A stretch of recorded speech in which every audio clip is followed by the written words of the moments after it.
one. It doesn't give me seconds. Not longest minute. That's even bigger than my writing.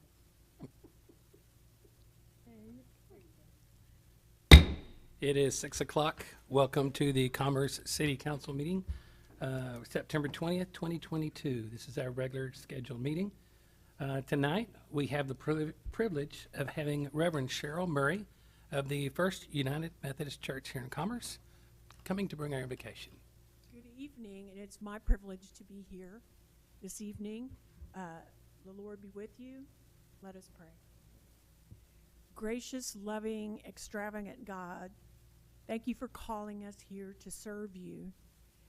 Thank you for giving us this charge and to watch over and to protect and serve your people. Lord, with that in mind, give us wisdom, imagination, and energy to make life better for everyone here. Keeping in mind, being ever mindful of the ones you favored, the least of these, the sick, the homeless, the hopeless. Lord, we give you thanks for our many, many blessings. Help us to have a generous, loving, sharing spirit. In Christ's name, guide our efforts tonight. In Christ's name we pray. Amen. Amen. Thank you very much.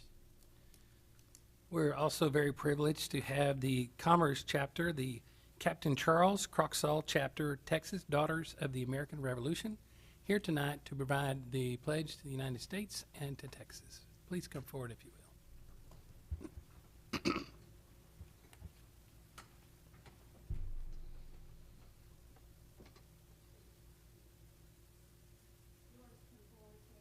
Yes, please.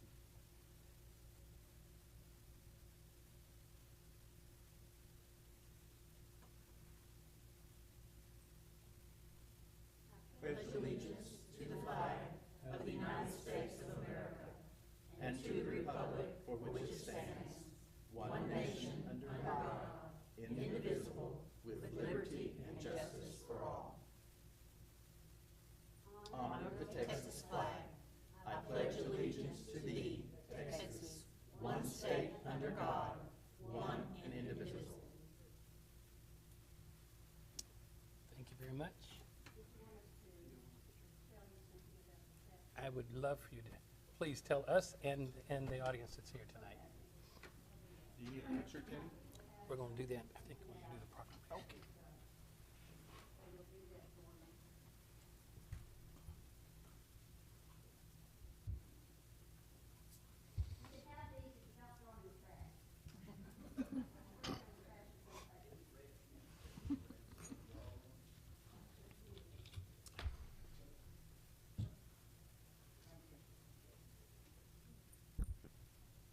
We represent the Daughters of the American Revolution that was founded in 1890, actually October the 11th, and it was incorporated in 1896, actually by an act of Congress. So it's no small matter. But what we're also proud of is the Captain Charles Croxall chapter of Commerce, Texas. And we were chartered 95 years ago, October the 21st, 1927. And some of you may be interested in some of the people who organized this chapter. And Edith Whedon Looney was the one who started the chapter, and she selected the name Captain Charles Croxall for one of her persons that was her patriot. And he served with distinction in the Revolutionary War. And some of the members, the charter members you may know, but I really do not. But their names range from Barker, Biggers, Flock, Hall, McGill, McNeil, Mixon, Rogers, Taylor, Willard, and Wood. And in the literature we have for you, and if some of the ladies will be sure that they get a copy of that, those who are the distinguished people up here, and you will see the picture of Captain Charles Croxall. And one of the very distinguished things about him, he served in 5 major battles, but the most bloody, I think, or the bloodiest one, was probably Brandywine, and you may have heard of that one. But we're proud that the NSDAR motto is God, Home, and Country. Its objectives are education, historic preservation, and patriotism. and any woman who can prove lineal descent from a patriot is eligible in the United States to be a member.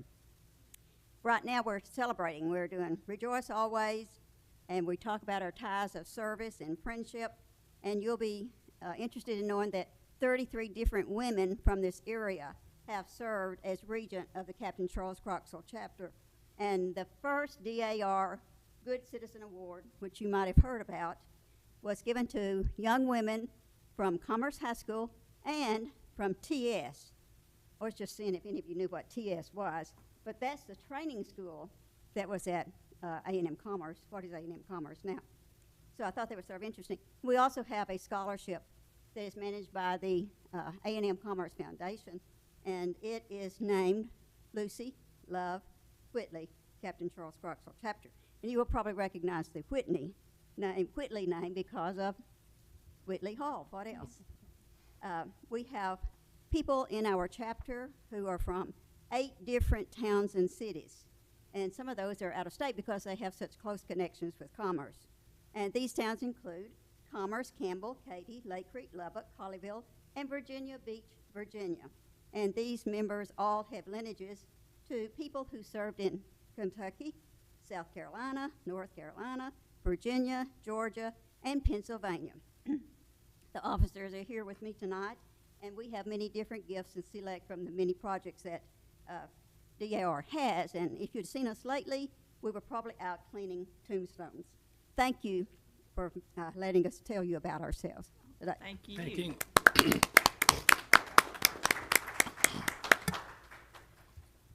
I am going to move down to item number 6 on the agenda tonight, which is the presentation of a proclamation for the Constitution Week. I don't have. Do I have to? I'm going to actually do the one for the Captain Charles Croxall chapter, the Texas Daughters of American Revolution. The City of Commerce, Commerce, Texas, proclamation. Be it known to all citizens of the City of Commerce, Texas, Captain Charles Croxall chapter, Texas Daughters of the American Revolution, whereas September 17th, 2022 marks the 235th anniversary of the drafting of the Constitution of the United States of America by the Constitution Convention, whereas the Constitution of the United States of America, the guardian of our liberties, embodies the principles of limited government in a republic dedicated to rule by law, and whereas it is the privilege and duty of the American people to accord official recognition to this magnificent document and its memorable anniversary, and to the patriotic celebrations which will commemorate this occasion. And whereas Public Law 84-915 guarantees the issuing of a proclamation each year by the President of the United States of America, designating September 17th through the 23rd as Constitution Week. Now, therefore, I, Teddy Rill, by virtue of the authority vested in me as Mayor of the City of Commerce, do hereby declare the week of September 17th through September 23rd, 2022 as United States Constitution Week in the City of Commerce, Texas. We urge all citizens to study the Constitution and reflect on the privilege of being an American with all the rights and responsibilities which that privilege involves. We also ask our citizens to reaffirm the principles of the framers of the Constitution intended in 1787 by vigilantly protecting the freedoms guaranteed to us through this guardian of our liberties, remembering that lost rights may never be regained. Teddy Rill, Mayor. So if I could have the representatives of the Captain Charles Croxall chapter come forward. I would like to present the proclamation and have the City Council join me at the front for a picture. And have our photographer Lonnie.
right. Agenda item number 4, consent agenda.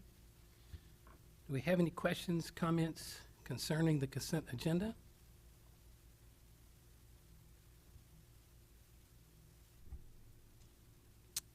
Hearing none, do we have a motion? I move that we accept the minutes of the consent agenda as presented. Second. All in favor, say aye. Aye. All opposed, like sign. Motion carries. Thank you very much. Item 5, it is now time for the public hearing. So I do have 2 cards here tonight. And so if you would, folks, please, let's start with the first card I got was Frank Higgins. Good evening, Mr. Higgins. Please come forward. If you would provide your name and address. My name is Frank Higgins. Currently, I live at 1010 Bodark. I bought a place on North Neal Street that I'll be moving into in the next couple of months once it's ready. I moved up here about 11 years ago. I started a honeybee business out on 512, Farm Road 512. Anyway, I love commerce. I really do. I mean, I moved up here from Dallas. What's not to love from Dallas? But we have a real issue here with last month's meeting. You said something about doing something about the city streets and residential streets, some sort of a tax and or a fee for street maintenance fee for the vehicles and stuff like this. I applaud this. You want to do something with the street. I honestly do. Commerce has needed this for 30 years at least. But if you don't attack some of the issues that are causing the problems, then you're just going to be throwing good money out to bad. And I'll cite a couple of things that I'll let you know. Semi-trucks using residential streets and or city streets. We have signs, we have city ordinances in place right now that's supposed to prevent that. It's not being prevented. North Neal Street, they use it like it's a truck route going down there. Highway 71 is actually a highway that's maintained by the county. The trucks could use that because there's an entrance into those businesses down on the end off of Highway 71 or Bishop, whichever one you want to call it. Off of that, they do not have to use North Neal Street. I'm talking about 70, 85,000 pound semi trucks running down through there at 40 miles an hour. I have seen semi trucks turn off of Maple onto Park Street and drive all the way down Park Street and then get on North Neal Street to turn. This happens every week. Sometimes going down North Neal Street, you'll see 6 trucks a day coming and going. And I'm not talking about the legacy trucks. I understand there's an ordinance that allows them to pull their trailers down there, even though they tear up mailboxes and stuff. But anyway, another story. But I understand that they're they have the right of way to do that. But I'm just talking about the delivery trucks, the fully loaded 80,000 or 60,000 pound semi trucks that are tearing up that street like it's. I mean, you have crews going out there every week, putting in new sand or new gravel or something on this street every week. It just needs to be enforced. I mean, somehow there's signs in place. There's even a sign at the end that says no through trucks, use Highway 71. They don't pay any attention to that. They just blast right through it like it's nothing. So if we don't start enforcing it, then you're just going to be throwing good money out to bad if you start repairing streets here. You've got to attack the problem. And the problem is the heavy equipment, heavy trucks driving on the already delicate streets of commerce. That's all I got to say. Thank you. Thank you very much, Mr. Higgins. Appreciate your being here tonight. The next card I have is Connie W. Taylor. Please come forward if you would and provide name and address. I'm Connie Taylor. I live at 1201 Alden Street, here in Commerce, and I'm 76 years old. And even though I put in a rebuttal at the Hunt County Tax Office, I was informed that Commerce does not hand to that 65 years and older thing, and that we still have to pay more taxes here than what we do for the rest of the Hunt County. And I'm wondering why. Like I say, I'm old enough, you know, to fall in that thing when I moved down here in 2012. And I still didn't understand why it doesn't do me any good to put in my request for, you know, my house being in the shape that it's in is due to the land and the drying and all this kind of stuff and cracking. And then I'm told that, you know, the only way I can repeal this tax stuff is to come directly to you and ask why. And then my second option on this is the no parking on the odd side of Aldridge Street. I have massive trees that were in my yard, and when we had the snow and the ice, it fell down in my driveway, and I could not get out of my driveway until after I went out there with my chainsaw and cut him up on both sides of my house. Okay, and then we had a vehicle that had this dead tree fall on the vehicle and totaled it. So now then, when the bad weather comes up and whatever, I like to be parking the street because I don't want to have this dead tree falling. I've still got one that needs to come down, and I'm having to find a way to get it down, okay? So anyway, I'm requesting of being able to park in front of my street when the bad weather's there, so I don't have any more vehicles come down. These trees are there, they've been there, I've had them trimmed back as much as I possibly can, and there's some that are over my house and whatever, and I love the trees, but they don't love me sometimes.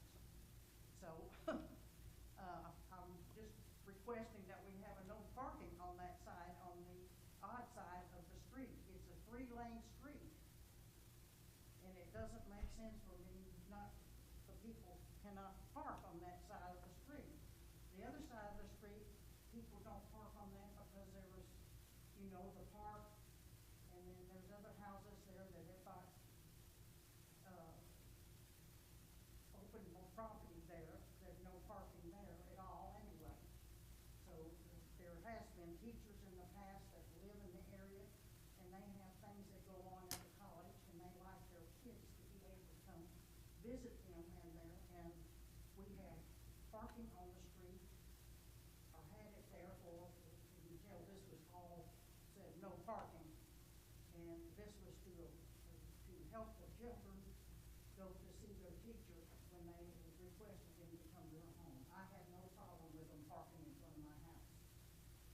But now we're told that nobody can park on that odd side of the highway, and it's, like I say, it's a 3-lane street. Why? I'm curious. And I'm fussing because when it gets bad weather, I like to pull out on the street so that tree don't hit me again. So, that's my complaint. Take it or leave it. We appreciate your complaints. Okay. Right. Thank you very much for bringing them to our attention. That's all the cards that I have this evening. Do we have anybody else that wishes to address the council tonight?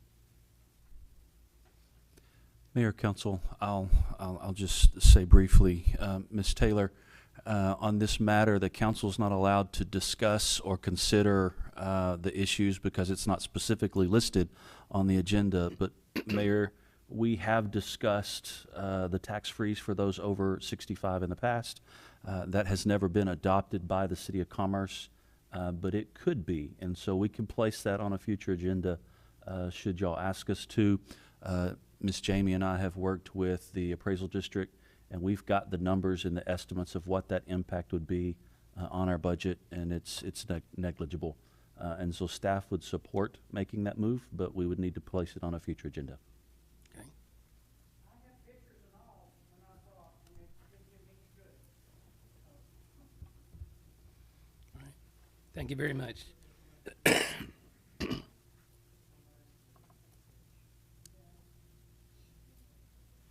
The next item on our agenda tonight is item number 7, receive a report, discussion, and consideration of a resolution of intent to establish a City of Commerce property-assessed clean energy PACE program. Mr. Liz. Mayor, Council, Howdy Lisenby, City Manager. We have been in conversations with Nexi, that is the manufacturer that has purchased the old Covidian building, and they are looking to complete their capital funding portfolio. They've begun renovations of that old building, and so they're looking to complete all of their capital acquisition by the end of the year. And one component of their capital financing plan would require this PACE funding, which is a program authorized by the state of Texas back in 2013, but it's not available to people within our jurisdiction unless the City Council adopt the program. And so we've done some research, and we've asked Mr. Dub Taylor with the Texas PACE Authority to come just give you a brief presentation on the background of what this program is. And then if the council wishes to consider adopting it, there's really 2 steps. One step tonight would be a resolution that is our notice of intent. And then next month we would have a public hearing and we would actually take action to create the program. And I'll let Mr. Taylor outline kind of what the specifics of a PACE program would include. Thank you. Mayor, Council, that's really an excellent summary of what PACE is and the actions required by the council. I do have a presentation. Should I just advance it here? Okay, there we go. And I assume folks have this and can see it. So, PACE, the PACE program. This is me. Spent about almost 30 years in public service with the state of Texas. Am now with the Texas PACE Authority, serving as the Chief Operating Officer. Background in energy assessments, project financing, clean energy projects, before that, private sector and real estate. So the problem that PACE is really designed to address is this one, and that is that property owners know that they can save energy or save money over the long run by investing in more efficient systems in their buildings, energy systems, water systems, et cetera. But these projects have a high capital cost, and they have a very long payback. So there's really a disincentive. The owners of businesses typically want to reinvest in things that grow the business and not necessarily on the savings side of the ledger. So that's a challenge. Over time, this means that buildings sort of fall into worse and worse disrepair. They have higher utility costs than they probably should. And when equipment goes out, which it inevitably will, you know, an air conditioner doesn't go out in November, it goes out on a day like this. So you wind up replacing these things on an emergency basis and maybe not with the type of equipment that you would specify if you had time. So PACE is really it's an innovative financing program that was authorized by the state legislature back in 2013. There are, I think, 38 states that have passed PACE enabling legislation, and about 30 have operational programs.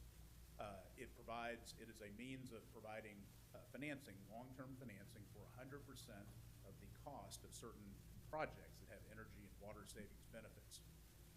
It's private financing that is secured by a special assessment that is in place over the financing term. So it's not using public funds, city funds, government funds. It's private capital that is secured by a local governmental assessment. Again, state authorized. It's under Chapter 399 of the Local Government Code. Local governments then enable PACE programs either at the city level or the county level. It's voluntary and open market, and that means that any property owner with an eligible property can utilize it. Any contractor can do the work. Any lender can provide the financing. So there's not a predetermined list. The types of eligible properties are any sort of commercial property, including multifamily. Nonprofits are also nonprofit facilities, and then industrial and manufacturing, like the Nexi facility we're talking about here today. If the project reduces energy or water usage or generates power on site, it is potentially eligible. And this is just a list of the typical things that we see in PACE projects. So air conditioning, plumbing upgrades, distributed energy. We've seen a lot of solar lately. People are interested in that, sort of taking control of their energy bills. So this is just sort of an example of the types of things that are financed. What really makes PACE different is the graph on the left. If you were to borrow money for a equipment upgrade, typically that would be a very short-term loan, 5 to 6 years, and probably require 20% down. So all of your repayments are at the front end of really the benefits that project generates. PACE allows you to actually have the financing over a longer term repayment so that your net operating income is higher and it's budget neutral or cash flow positive. So that's really the key difference. So you can through the assessment secured mechanism. And this is growing. As you can see, the graph on the left, the first couple of projects were about 6 years ago, and it's been growing steadily. About half the projects have been energy efficiency, about a third water conservation, and about 12% have been distributed generation. A lot of these in commercial retail, some in manufacturing, multifamily, et cetera. And as far as where PACE is offered, there are now 80 cities and counties around the state that have established PACE programs. This covers almost 3/4 of the population of the state. So this map was mostly yellow 4 or 5 years ago, and it's filling in blue where more and more PACE programs have been established.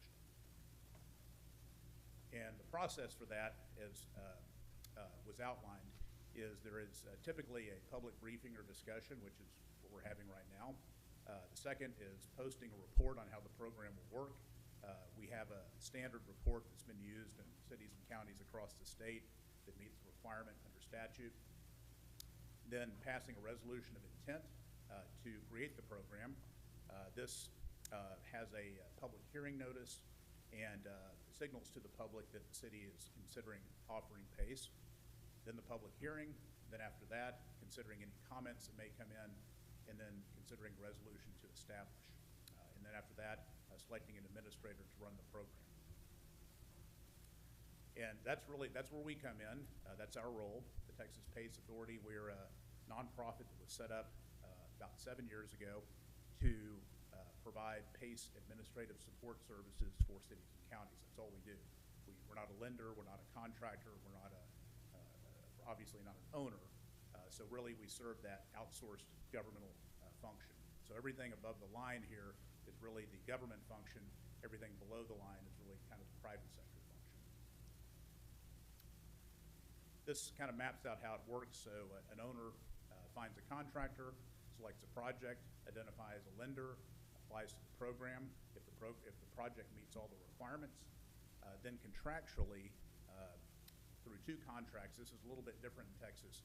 Instead of this assessment going on the property tax bill, which is the way that it works in many states, here we achieve that through 2 contracts, an owner contract and a lender contract. The reason for that is when PACE first passed, the county tax assessors expressed concern about having to modify their tax collection and billing systems for what are sort of one-off projects, which is understandable. So this was the workaround, and it's done contractually, but it has the same effect.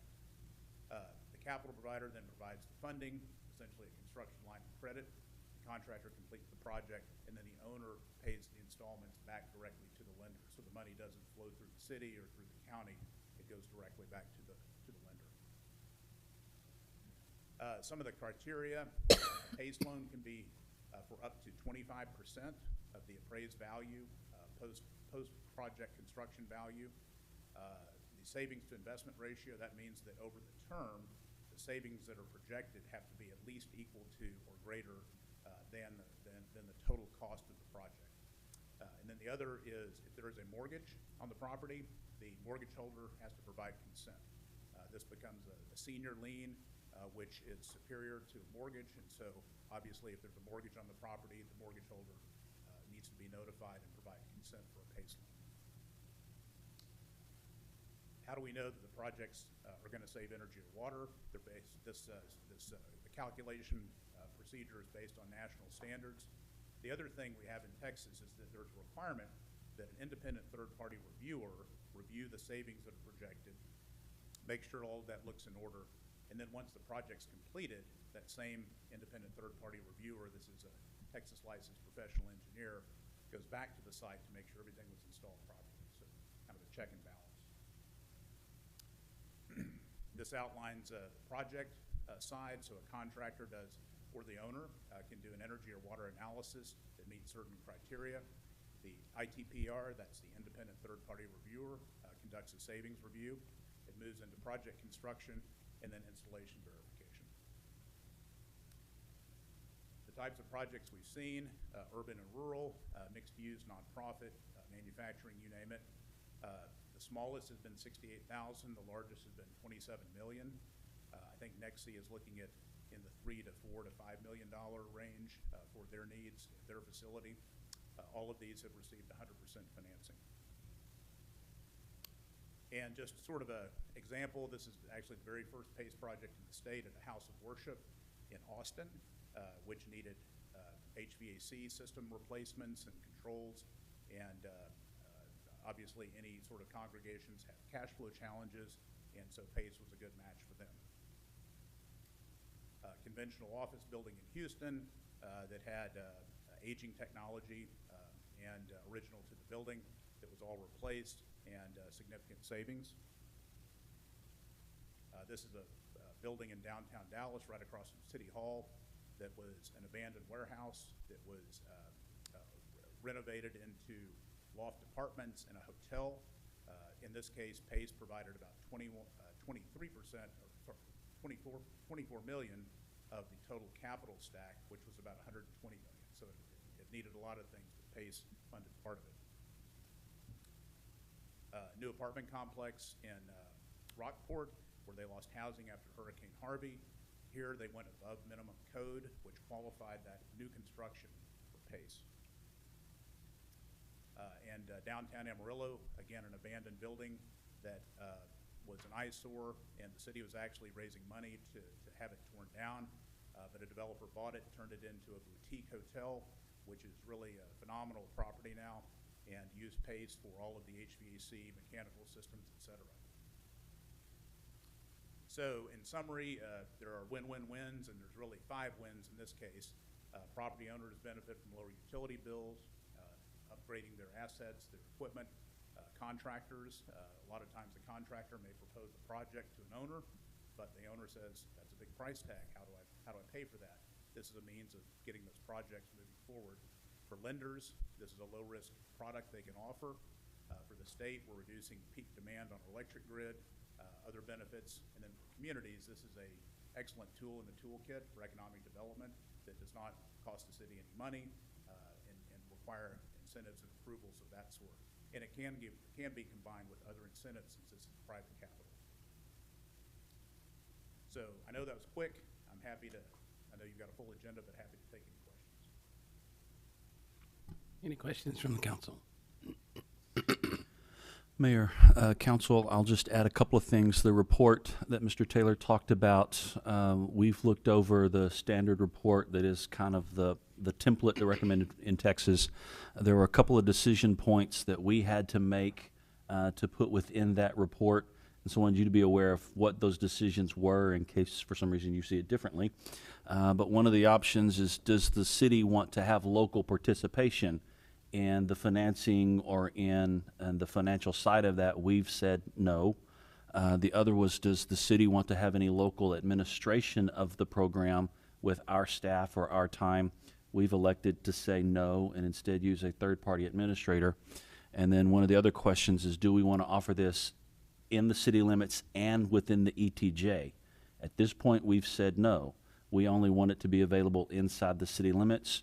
I am hesitant to give incentives to people that want to build outside of our city limits because the chances of us being able to annex in the future are much harder now. And so this is an economic tool that can be an incentive. We want it to be inside the city limits, not outside the city limits. And so those are some of the basic decisions that we had to make and put into this report that should you choose to approve this resolution of intent, we will then publish that report and make it available for the public, and then we'll have our public hearing next month if you choose to proceed. The last thing I'll add is while Nexi is the client on the table right now that is looking at this product, we've talked with Mr. Taylor. I think depending if we have the right owner and the right investor in the old Ponderosa property, this becomes an interesting tool that might be leveraged to help lessen some of the upfront cost it's going to take to rehab that facility. And so having this tool in our toolbox could be very beneficial to our community. Any other comments or questions? There being none, do we have a motion? I move that we accept the PACE report as presented, approval of the resolution of intent, and setting a public hearing for the next regular city council meeting in October. All in favor say aye. Aye. All opposed, same sign. Motion carries. Thank you very much. Thank you, Mr. Taylor, for making the trip for us tonight. Moving on to item number 7. Number 8. Number 8.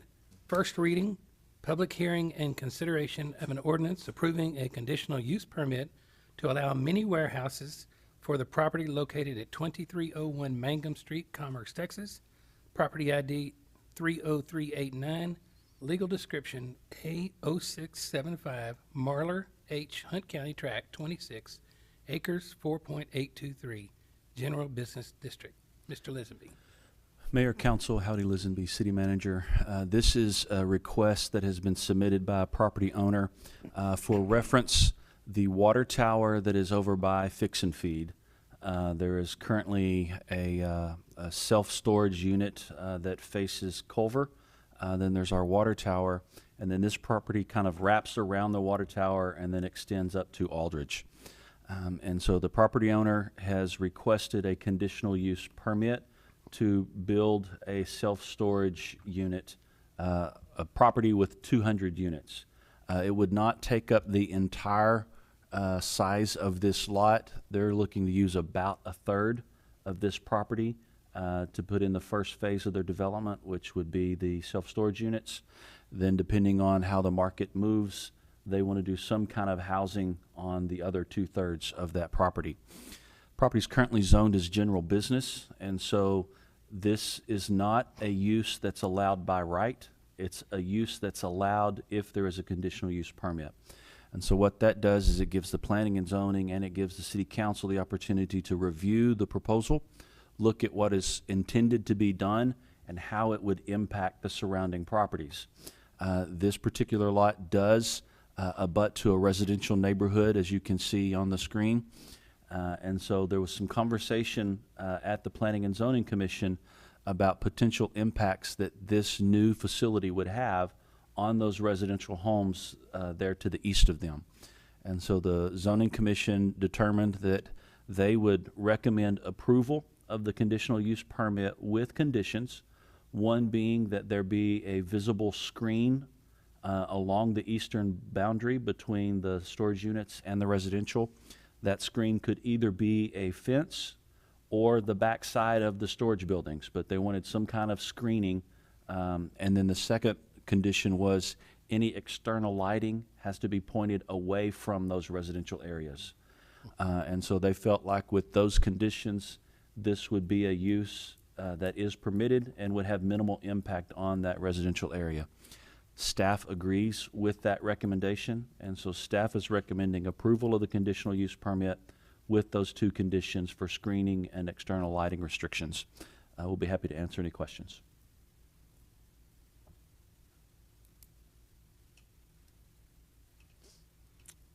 Hearing none, do we have a motion?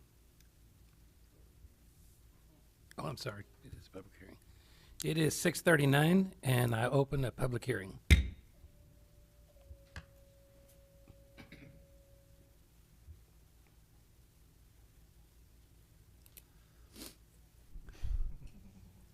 Seeing no one come forward, at 6:40, I close the public hearing. Now, do we have a motion? I move that we accept the reading as presented and move ahead with this project. Second. All in favor say aye. Aye. All opposed, like sign. Motion carries. Item number 9, consideration of an ordinance amending ordinance number 21-23, which adopted the fiscal year 2021-2022 fiscal year budget, providing for the adoption of amendments to the fiscal year 2022 budget thereto as set forth in Exhibit A, providing for an effective date. Ms. Jamie Campbell. Good evening, Mayor and Council. So, this is going to be for our budget adjustment for the current year that we're living in that comes to an end on September 30th, okay? And typically, our process is to go through, we forecast with our department heads and look at anything, any open invoices, open purchase orders, and take a look at anything that, any fund balance or fund expenditure that we feel like may be over the budgeted amount, okay? And so after we kind of come up with what those numbers are, I will present to you what that budget amendment would be. And so this is what I'm proposing to you. I do not have any budget amendments for our general fund, which is our main maintenance and operations funding. I'm actually anticipating for us to be under budget when it comes to our expenses. And the majority of that is due to employees turnover and vacancies and things like that, because we always budget as if we are 100% staffed at 100% of the time, which in the real world, we all know that that doesn't necessarily happen. So the first one would be a major fund, and that's going to be our Fund 2, our Public Utility Fund. And the only thing that I would like to adjust is our solid waste, and specifically the line item, which is our solid waste contract. We adopted a budget of $970,000, and I would like to amend the budget to be 1.2. And that change is mainly due to the contract price change that we gave to city sanitation midway through the year. And not only did the rates change midway through the year, but I think maybe we just underestimated what that would be coming out of COVID and not knowing how the true expense would be. I feel like the new amended budget will cover the final expenses for the last month, I guess. We haven't gotten the final invoice yet. But the revenue will cover the expenses. And so even though we have not and will not change the rates associated with solid waste, the revenue is still covering the expense that we have been getting from city sanitation. So that's the first amendment. And then we only have 3 other funds that need amending, and these are what we consider minor funds. And Fund 6 and Fund 9 are related. And so when I speak about this amendment, just think of it as together. Fund 6 is our debt service fund. That's our fund that we pay out our debt, or we also receive the INS portion of everybody's property tax. And then on Fund 9 is our capital project fund. That's where all of the fun projects that we're doing, that all of the INS bonds that we have that are funding those projects, that's where we expense all those out of. But in my excitement of my first bond, I just budgeted it in the wrong place. We're recording them in the right place. I just put the budget in the wrong place. And so this is correcting that. And so I'm going to remove the revenue in the budget from Fund 6, move it to the correct fund, but not only move it to the correct fund, but also break it down into more detail, right? And so we'll break out exactly how you guys had it on your CIP that you adopted at the end of the year. And then I believe a few months after we adopted it, Howdy talked to you guys about moving some funds from the splash pad over to Ivory Moore. And so even though that wasn't a budget adjustment, I wanted to account for that. And so since it was something that you guys had discussed, I wanted to make sure that we still showed that and referenced that. And so that's why the splash pad is 940,000. It's because I moved those funds that were discussed in council and moved them over to the city, or to the park system improvements. And the last one is for Fund 14, which is our recreation fund. This fund is not our normal Parks and Rec. It doesn't have salaries in it. It really is just your recreation programs. And so we didn't budget anything really in there this year. We didn't budget revenue. We didn't really budget any expenses because we have the Boys and Girls Club. While they were going through personnel changes during the basketball process, Ricky stepped in and was like, you know what, we'll just go ahead and purchase these certain items. And we came to an agreement that we would step up and purchase these items, and we would help with getting, I guess, the referees and things like that. And they agreed to reimburse us for those expenses. And so what I've done is not only did, this is the exact expense that we spent, but we've also invoiced them and they've paid it. And so that invoice, so that revenue and that expense, they've netted out.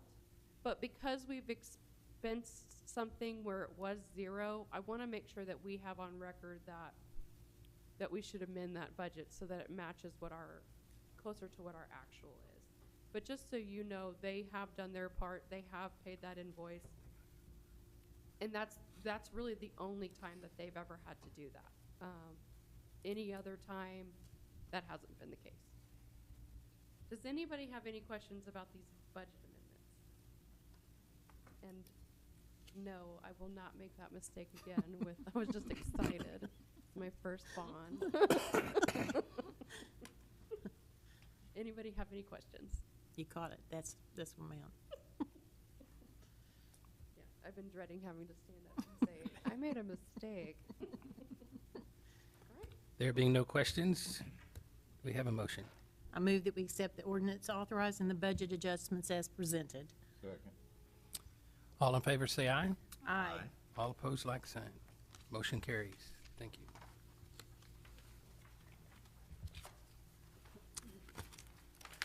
Item 10, receive a report, conduct a public hearing, and consider action on an ordinance adopting the fiscal year 2023 operating budget. Mr. Lisenby. Mayor, Council, Howdy Lisenby, City Manager. I'm going to change locations so that I can drive for just a little bit. And so the screen is still showing the presentation, so I don't know how to get, are y'all's screens showing the website or still the presentation? Okay. All right.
Thank you for your patience. As we talk through the budget that has been proposed, I recognize that those of you on the council have seen this budget. We've had workshops, we've had many, many conversations about this budget and the numbers that are contained within it. But there may be some that are attending tonight or that are watching online or that will be watching a recorded version of this that haven't been through all of those meetings. And so I want to briefly but thoroughly walk through the nuts and bolts of what this proposed budget is, the services that we're proposing to provide to the community, and what the impact would be on them. And so I'm going to use the digital budget book that we have available on the city's website. And so if you go to our website, at the top of the webpage, there's a red button for the FY23 proposed budget. And that will take you to this site that contains all of the information about the budget as we have proposed it. And so there are some legal statements that we're required by the state of Texas to make. And so one of those being that this budget will raise more revenue from property taxes than last year's budget by an amount of $528,801, which is 15.5% increase from last year's budget. Property tax revenue to be raised from this new property tax is $32,138. Now, a little context to that number. $528,801 is the total property tax revenue that is in this budget that's higher than the amount that was in last year's budget. There's a lot that can be confusing in the state of Texas regarding property taxes, but this calculation uses last year's property values and last year's rate compared to this year's property values and this year's proposed rate, and then does some math to spit out this number. And there's a lot going on behind the scenes that make that number not necessarily misleading, but it doesn't provide the full context. For example, of that $528,000, $322,000 is for maintenance and operation, and $206,000 is for debt service. And so we've been asked by this community to invest in streets and put money into streets projects. And so this budget reflects increased street reconstruction, which we have to fund through certificates of obligation. So that INS portion of the tax rate has to recognize that we're going to take on new debt to do new projects. And so we're not raising our operating budget by $528,000. There's $322,000 of property tax revenue that is associated with maintenance and operations. But there's $200,000 of that revenue associated with street reconstruction, which the community has asked us to provide. And so that $500,000 can be somewhat overwhelming unless you know some of the context of what is behind that. And so as we walk through this budget, hopefully we'll provide some clarity. Some of the key tax numbers that we're required to prepare. The last year's property tax rate was 82 cents. We are proposing a reduction in the tax rate to 0.769326. So that is the first reduction in the tax rate that this community has seen, I think, in almost 20 years. It's been 82 cents for a very long time. However, you're going to hear me say several times tonight, there's a difference between the tax rate and tax revenue. And so while the tax rate is dropping, we are raising tax revenue through this process. That is displayed by the no new revenue tax rate. Is a fairly complex calculation, but the main gist of it is if we were going to raise the exact same revenue as we did last year with these new valuations, a tax rate of 69 cents would accomplish that. We're not proposing a tax rate of 69 cents. We're proposing a tax rate of 76 cents and some change. And so that additional tax that we're recommending, some of it is for operations, some of it is for debt service for the street reconstruction that we're taking on. Some other numbers there, the maintenance and operation portion of what would be a no new revenue rate is 51 cents. The voter approval tax rate is assuming a 3% or 3.5%? 3.5% increase, which would be 74 cents. We're actually requesting a little bit higher than the 74 cents because we qualify for a de minimis tax rate because we have less than 30,000 people in population. And then our debt rate, as it's currently proposed, is 21 cents and some leading digits after that. And so of the proposed tax rate, 76 cents, 769326, 21 cents of that is debt service, and 55 cents and change is the maintenance and operation tax rate that's being proposed. Now then,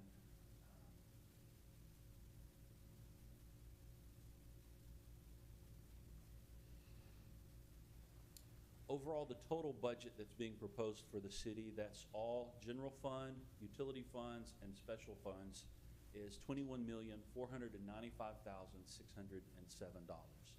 We break that out in three groups primarily.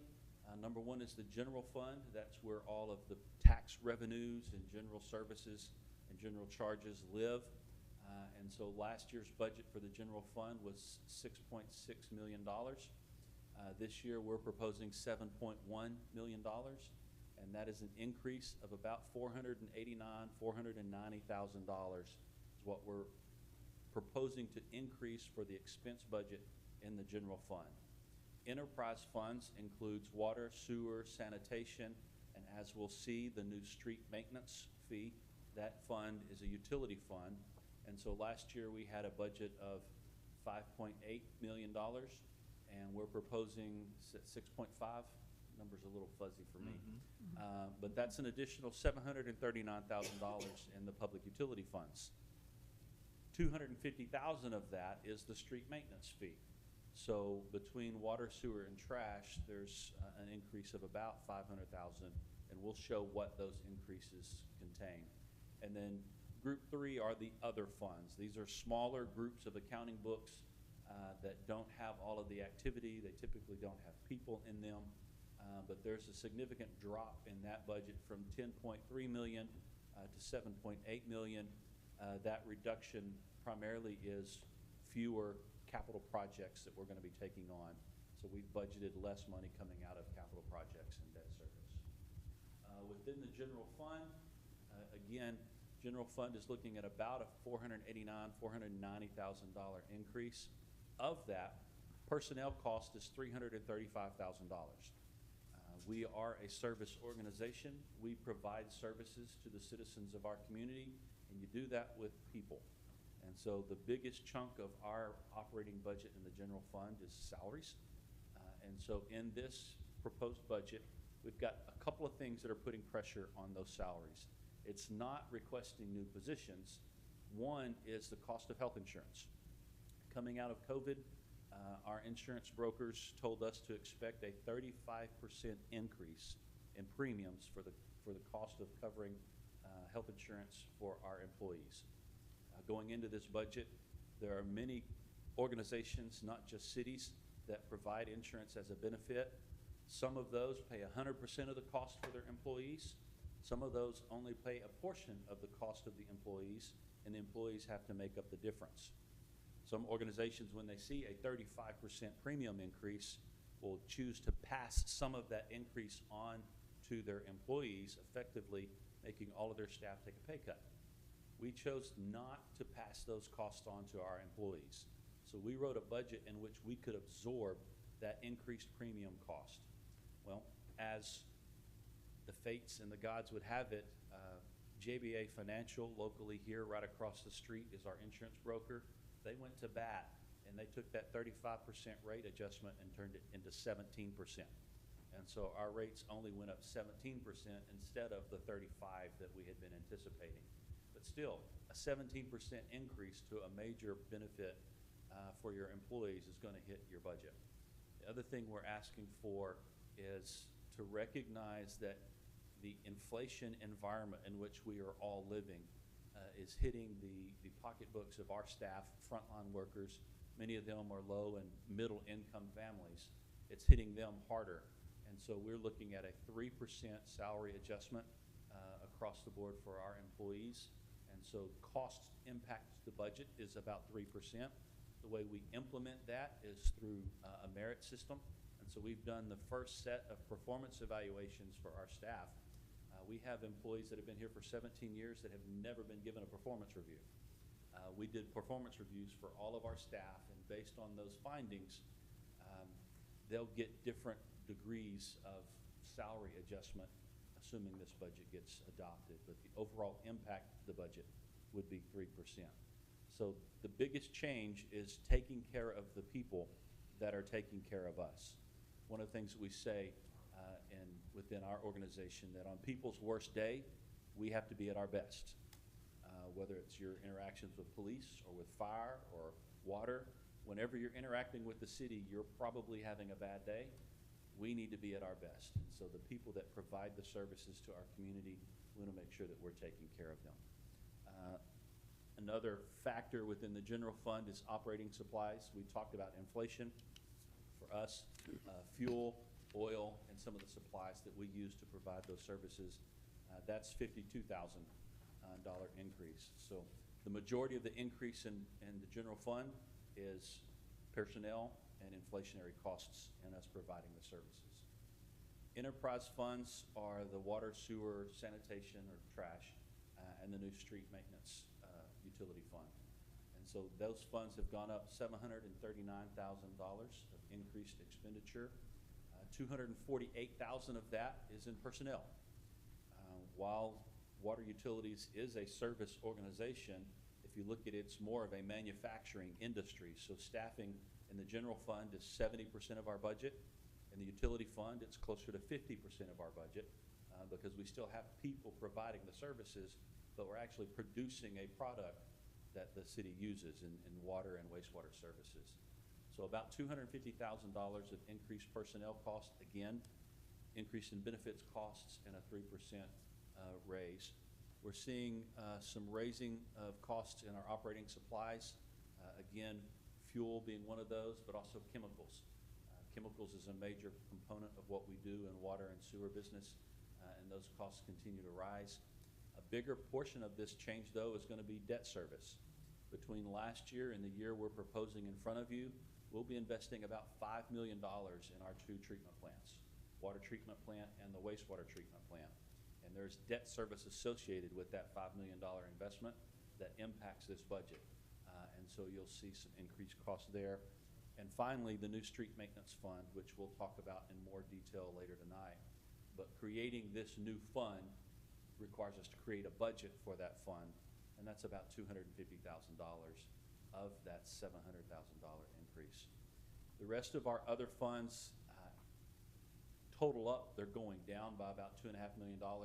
The bulk of that is because we're doing fewer capital projects in this proposed budget than we did in the budget prior. We've already talked some about the property tax rates, but this information is available to the public if they want to go to the website. Moving quickly, I'm going to talk specifically about general fund in a little bit of detail, and then our utility fund, and then we'll move on. First thing we want to point out is within all of our funds, the City Council recently adopted and updated some of our financial policies. One of those is a fund balance policy, in which in the general fund, we want to maintain a fund balance of 25% at a minimum, a target of 35%. And the reason you carry those fund balances is so that you can respond to catastrophic events, losses in service, similar to what happened in Snowmageddon. Having some cash reserves allows you to react and respond to those without having to turn around and start passing the plate and asking for offerings. You've got the ability to respond. Within our general fund, we are carrying a fund balance of about 40%, which is in excess of our target goals.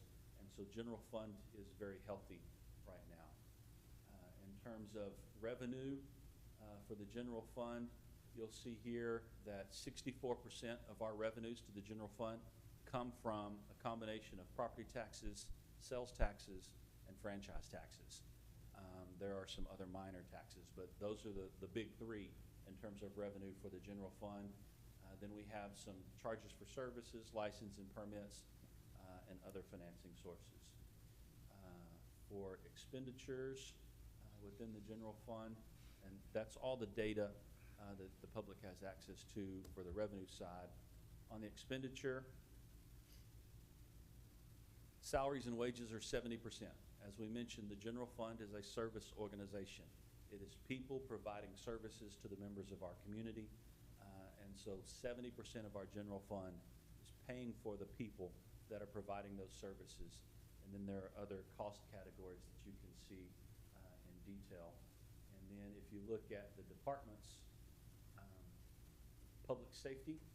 So if you want to simplify or maybe oversimplify the work we do as a city and in local government, there's three things ultimately that we're called and required to do. One is public safety. We have a community of people that have chosen to live together in close proximity. We have to keep them safe. And so public safety is a little over 50% of our budget invested in police and fire and the safety of the members of our community. The other thing that we have to do is public infrastructure. You have to have streets to move around and have commerce. Business happens in commerce. Commerce happens in commerce because of the street network. There's infrastructure that we provide that facilitates that, and we have to take care of that infrastructure. Streets, water, sewer, all of that stuff that gets taken for granted until it's not working. And then public health. And so public safety, public infrastructure, and public health. Some people call that quality of life. But there has to be things to do, reasons why people want to live and stay in this community. And so that's our Parks and Recreation. That is our community development and how we provide incentives and boundaries for people to build and invest in our community. So all of that work falls into one of those three categories. But our budget is about 50% public safety, about 20 to 30% in public infrastructure and quality of life, and then finance department doesn't let us spend much of anything else on anything else. So it's a good day. And so again, available on the website are all of these numbers for the public to see and review. I want to touch briefly on our public utilities fund and what all is included in that. I will point out, again, we'll start with fund balance. Again, we have a policy that says we want 25% of our budget in fund balance as a minimum. Our target is 35%. Our utility funds do not meet that standard right now. Is that number in the text? 22. 22%? Or no? We want to reach 22. We want to try to build it up to 22%. It's 17. We're at I think it's 17-ish. 18. I think is what the current number is. 18% maybe what it says up there. But Yeah. the story behind our utility fund for years, the City of Commerce is not unlike many other cities across the state of Texas. Your utility fund, it's easier to raise rates on water than it is to raise taxes. And so they would use money that they made from a utility fund. Some cities it's an electric utility or a water utility. They would transfer those costs to the general fund to pay for general fund services so that they didn't have to raise taxes. Commerce is no different. But over a number of years, they've been charging the water department for services and then not making rate adjustments to keep up with that. And so as the infrastructure declined in the utilities, the rates were held constant for almost 10 years. That has pulled our fund balances down. So we're in the process of building those fund balances back up and addressing infrastructure needs within our utilities at the same time. We're not trying to get all the way to fund balance in 1 year. We're eating this elephant a few bites at a time. You'll notice that revenue in the utility fund is slightly different than in the general fund. 93% of our revenue in the utility comes from charges for service. If you use water, you pay for water. If you use the sewer, you pay for sewer. If you use trash, you pay for trash. There's services and fees associated with this. And so all of our relative revenue from these utility funds comes from those charges for service. How do we spend the money in this fund? Well, Miscellaneous expenses is 25%. That is debt service primarily. But then salaries and wages are 21%.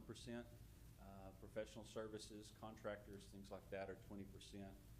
Capital outlay is 15%. So you can see how we spend the money there. And then within the utility fund, there's just a handful of departments. Water production is where we bring the raw water into the community. It goes through the water treatment plant and gets sent into the community. Distribution and collection is the piping and the meters that move water to your home or to your business. Collection is the sewer lines that take it back from your home or your business and take it to the wastewater treatment plant, where we take all of those flows plus stormwater and treat them so that they are environmentally safe to release back into the Sulphur River. And then you also see solid waste or trash collection, which happens in the utility fund. What you don't see in this picture, because we've actually broke it out a little bit, is the creation of a new utility fund, which is our streets. And we'll go into that in greater detail in an item later on in this agenda. The last thing I want to do is talk briefly about the demographics of our community. We are, and we will always be, a service organization. What we do is serve the community. We serve the taxpayers and the ratepayers and the visitors within our community. And so it's helpful to see and understand who are those members of our community. Within Commerce, we have about 2,800 households. And so if we look at how those households break out, 38% of the households within our community are families. That's 24% lower than the state average. So if you think about the demographics of your community and the services that they need, households that are families is going to assume a parent or two with some kids or some dependents that they're taking care of. We have a lower number of our households that fall into that family category.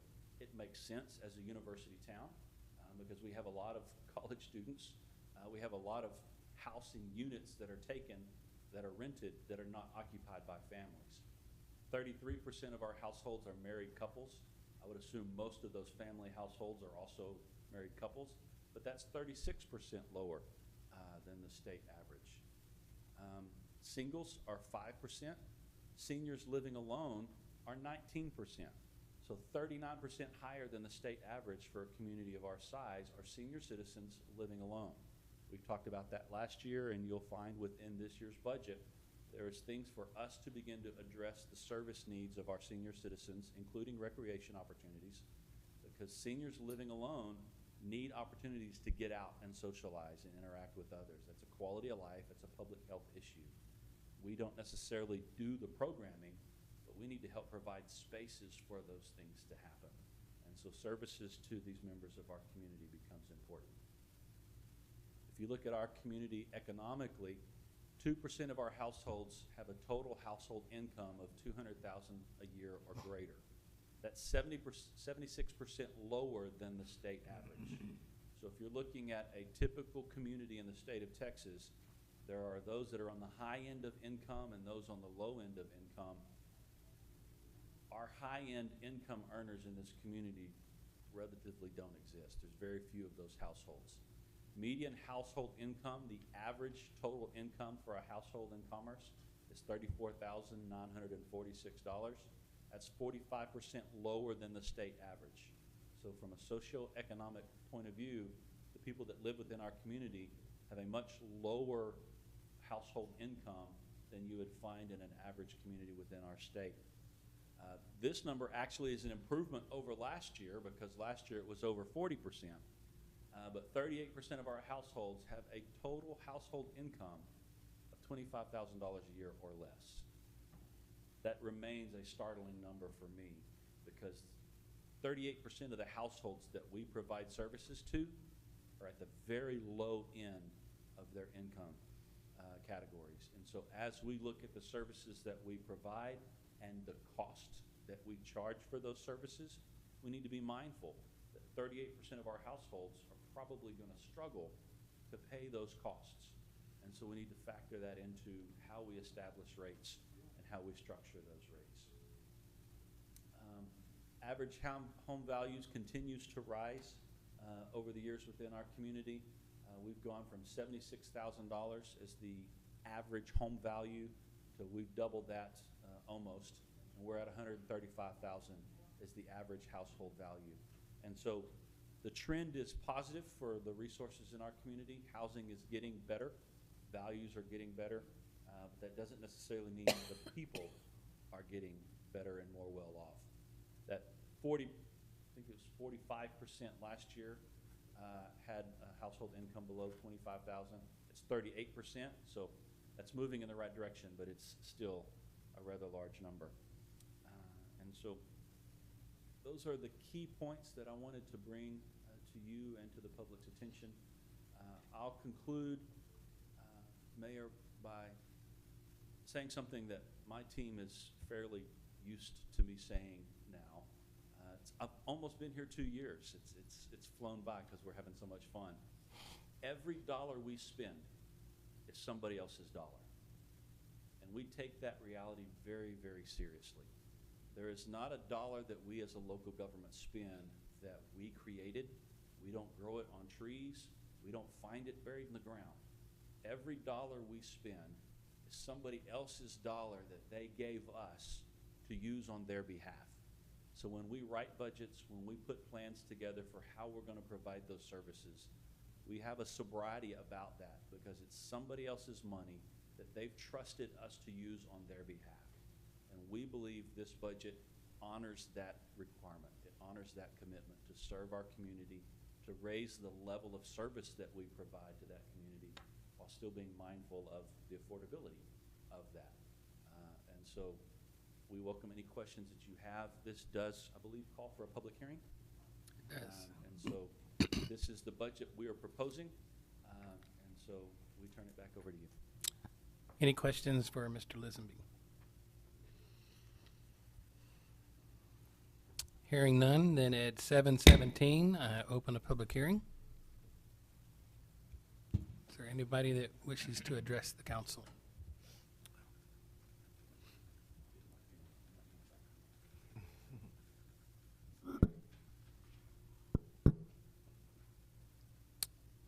Seeing none, at 7:18, I close the public hearing. This will require a roll call vote. Councilman Henry. Oh, I'm sorry. Can I have a motion, please?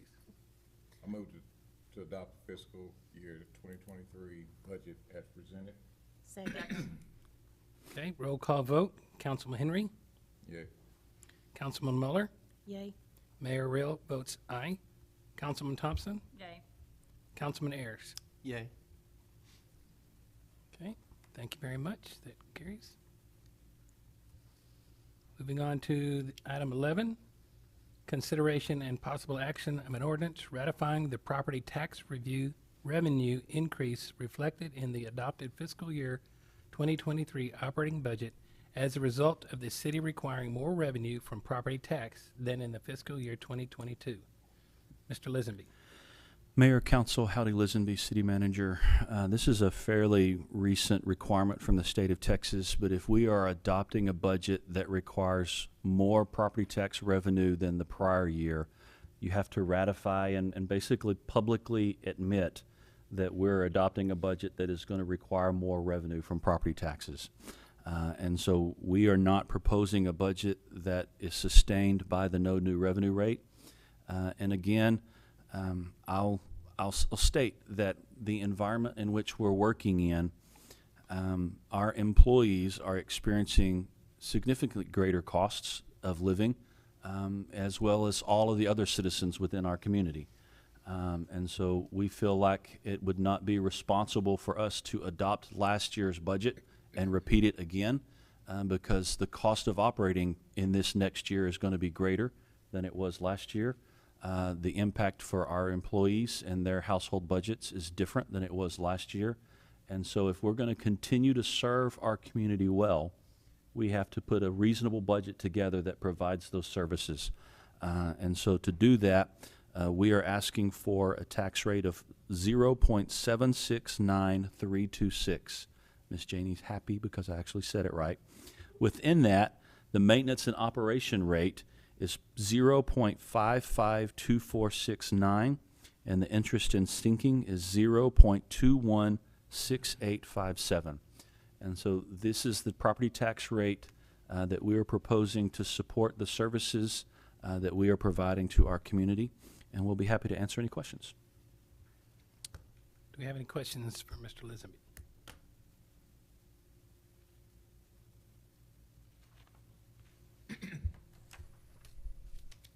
Hearing none, do we have a motion? Public hearing. No, this one didn't require. Don't have it there? Okay.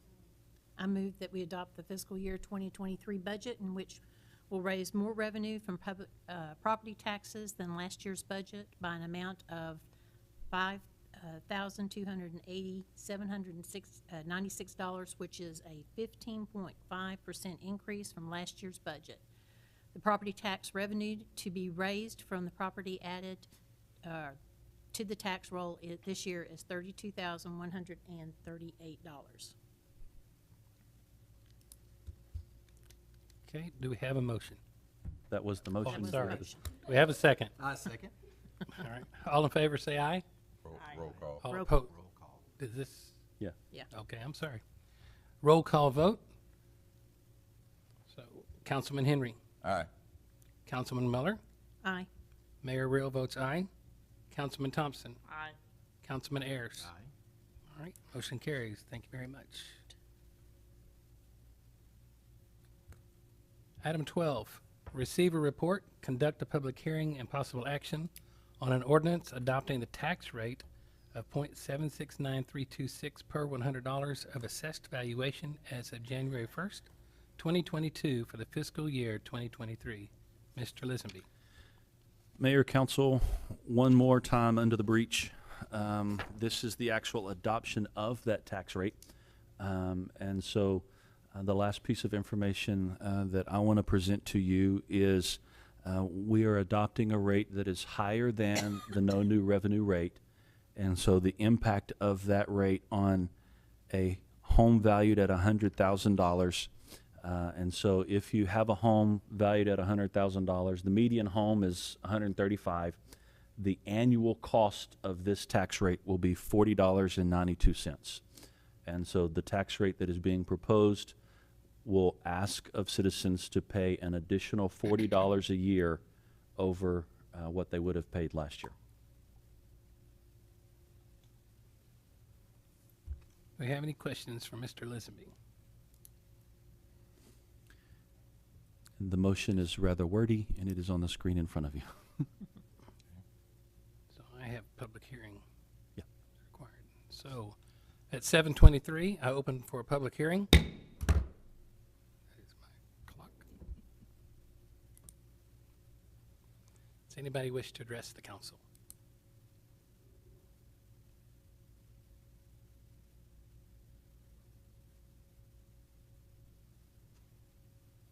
At 7:24, I close the public hearing. Do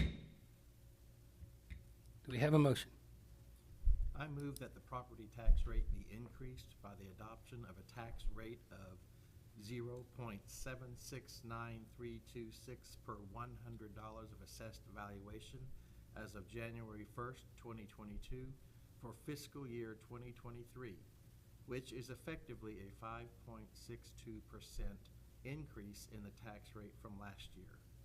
The tax rate will effectively be raised by 8.0% and will raise taxes for maintenance and operations on a $100,000 home by approximately $40.92. Further, the tax rate will decrease by 0.2%, and the taxes paid for debt service on a $100,000 home will decrease by approximately 44 cents. That's the motion. Do we have a second? Second. This also requires a roll call vote. Councilman Henry. Aye. Councilman Miller. Aye. Mayor Real votes aye. Councilman Thompson. Aye. Councilman Ayers. Aye. Motion carries. Thank you. Item 13, receive a report, conduct a public hearing, discussion and possible action on an ordinance by the City Council of the City of Commerce, Texas, accepting the fiscal year 2023 capital improvement plan. Mr. Lisenby. Mayor, Council, Hattie Lisenby, City of Commerce, City Manager. As we adopt an operating budget, we also look to adopt a capital improvements budget, which outlines how we will be investing public funds within the infrastructure and the facilities of our community. Last year within our CIP, we had $6.5 million worth of projects based on the tax valuations and the tax rate that was adopted. Some of those expenditures were on city facilities, some of those were on city streets, and then we additionally had some infrastructure investments on the water and sewer system. The capital improvement plan for fiscal year 23 anticipates an investment in streets of $2,675,000, and we will begin design on East Sterling Hart, which is what connects to Bus Barn Road and goes next to Commerce Elementary and travels east to Oak Lane. We'll begin design on replacing Oak Lane from Sterling Hart north to Highway 11. The design of those two street segments is going to be in response to the new housing development, which is East Oak Creek, being developed by Bloomfield Homes. Phase 1 of that development is 110 homes, and many of those homes will exit from that development onto Sterling Hart. And if you have attempted to drive down Sterling Hart in the morning or in the afternoons when the elementary school is receiving kids or releasing kids, it's a circus. You could sell popcorn and enjoy the show. And so you add traffic to that with this housing development, that street is definitely going to need some thought and redesign. And so this proposes to start that design process, but we will also be working on Monroe Street south of Culver. Over by Brookshire's, Monroe Street has the traffic signal. If you travel south all the way down to Charity, there's a significant amount of traffic that travels up and down Monroe. The quality of that street and that construction is poor, and there is inadequate stormwater drainage, and that inadequate stormwater drainage impacts many other homes throughout the Washington Street area. And so in this next year, we're looking to begin work on East Sterling Hart and Oak Lane and South Monroe. And so those will be the next streets that we propose for reconstruction within this capital improvements plan. But looking out into future years, fiscal year 24 and fiscal year 25, we'll probably be looking at about $2 million of capacity in 24 and $4 million of capacity in 25, all of which we're proposing to be invested in streets. So over a 5-year period of this capital improvement plan, we're investing $10,640,000 in streets. And so we feel like we are being responsive to the feedback that the community has given us. Some of those other future street reconstructions, we continue to focus on the thoroughfares in which the majority of traffic is moving within our community. And so we will additionally be looking at Charity Drive, starting at Highway 24 and traveling all the way east to Bus Barn Road. That has become a major traffic thoroughfare, and that road is not wide enough, and there's inadequate stormwater drainage there. And then finally, Washington Street South. If you travel south from Washington Street off Culver all the way down to Charity, the street surface is actually in decent shape, but the elevations and stormwater drainage contribute to drainage problems throughout the southern part of our community. And so making some improvements to Washington Street, yes, it will help the street, but the street's actually in decent shape. It's more of a stormwater issue, because one thing that causes the failure of streets is water. And so we need to improve how we move water through our community during storm events. Final piece of the CIP for this coming year in our utility fund is we have some utility projects that we're going to require some investment in new water and sewer mains and extensions to support the growth of our community. as well as a water master plan to look at not only where are we getting water from, but how are we going to treat it and move it throughout our distribution system as our community grows. And then we have a sewer lift station that is at the point of failure that needs to be renovated. And the final piece for this 5-year CIP at the water treatment plant, we believe we have a need for additional water storage with a groundwater storage tank for treated potable water. And so that project is on the list as well. Overall, over the 5-year period of this CIP plan, we'll be investing $8.4 million in our water and sewer utility system. And so, Mayor, I'll be happy to answer any questions that you might have. Any questions for Mr. Lisenby? Where is, we've talked about Washington Street from Live Oak south. Yes. Where's that? Is that on? That is one of last year's projects, so it's on the list under fiscal year 22. And so that is Washington Street North that is under design right now. We anticipate to begin some construction activity this fall or this winter. That project will include replacing utilities that are underneath Washington, as well as reconstructing the surface. That project probably will go into spring, maybe summer of next year.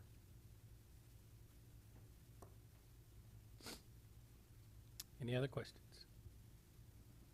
This item does require a public hearing, so I open a public hearing at 7:31. Is there anybody that wishes to address the council?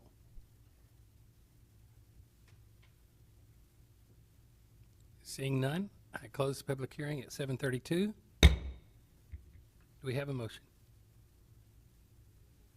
Move that we accept the capital improvement plan as presented. Second.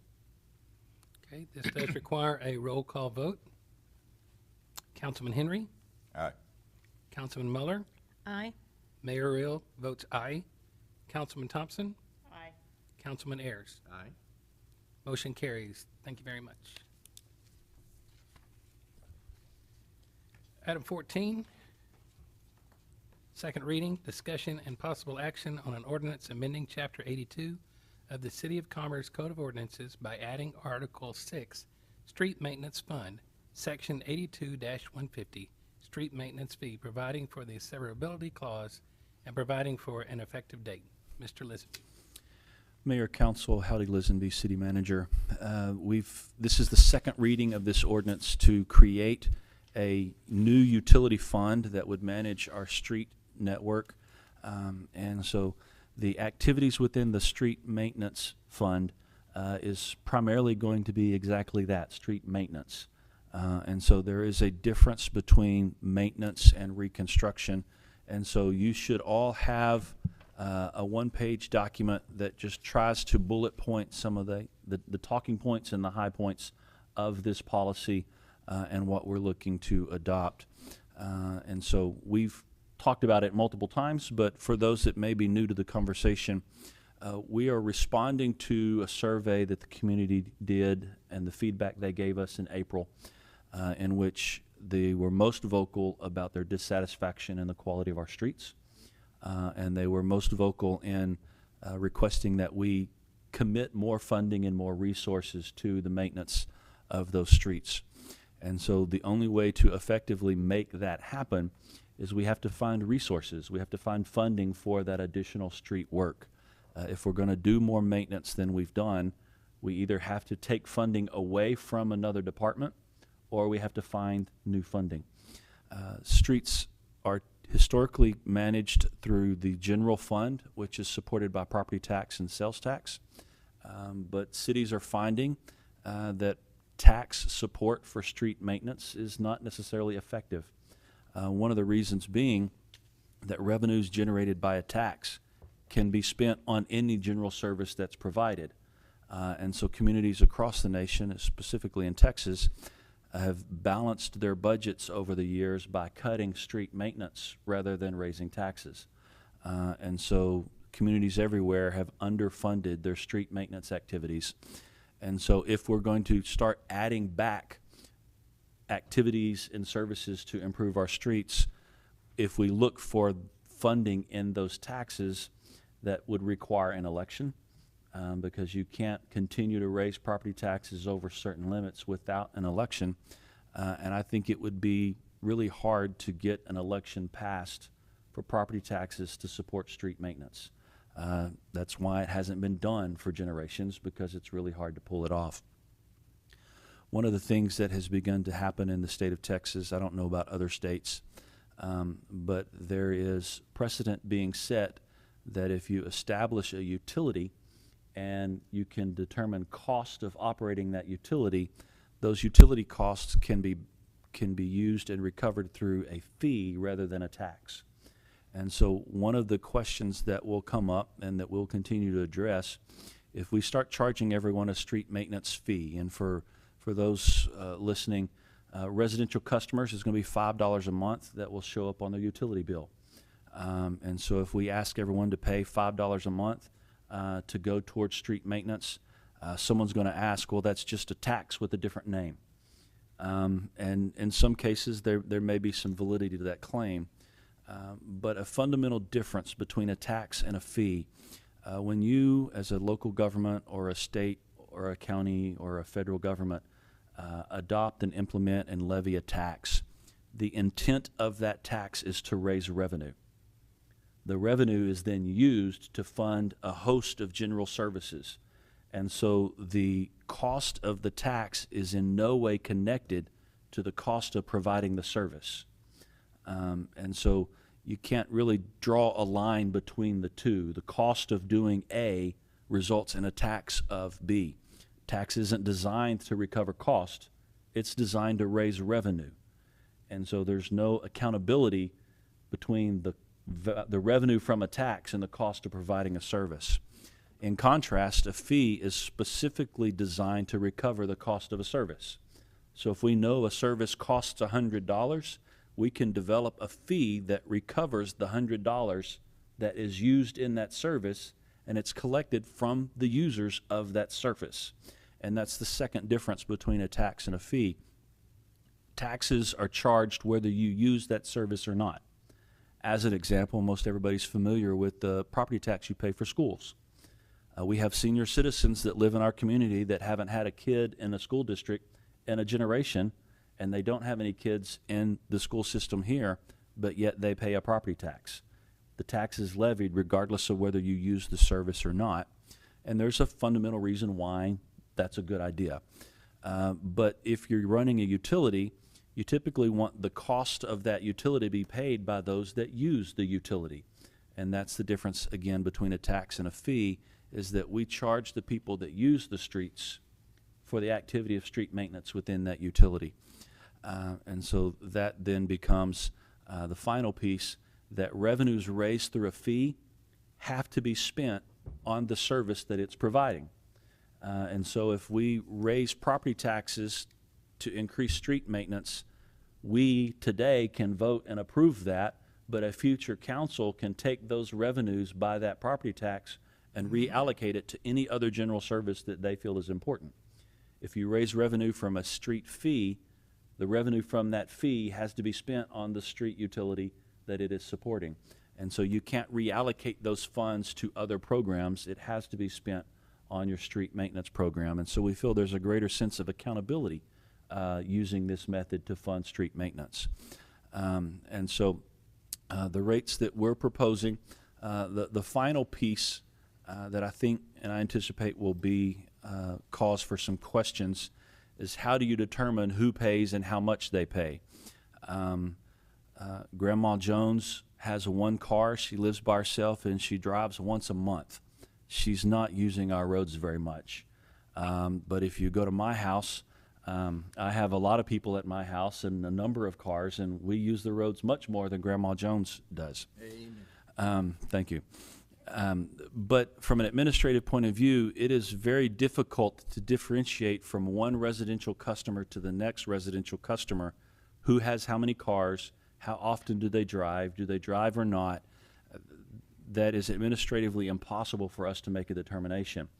And so instead, we go to the Institute of Traffic Engineers, which is a nationally respected engineering institute that studies and evaluates traffic patterns and traffic generations.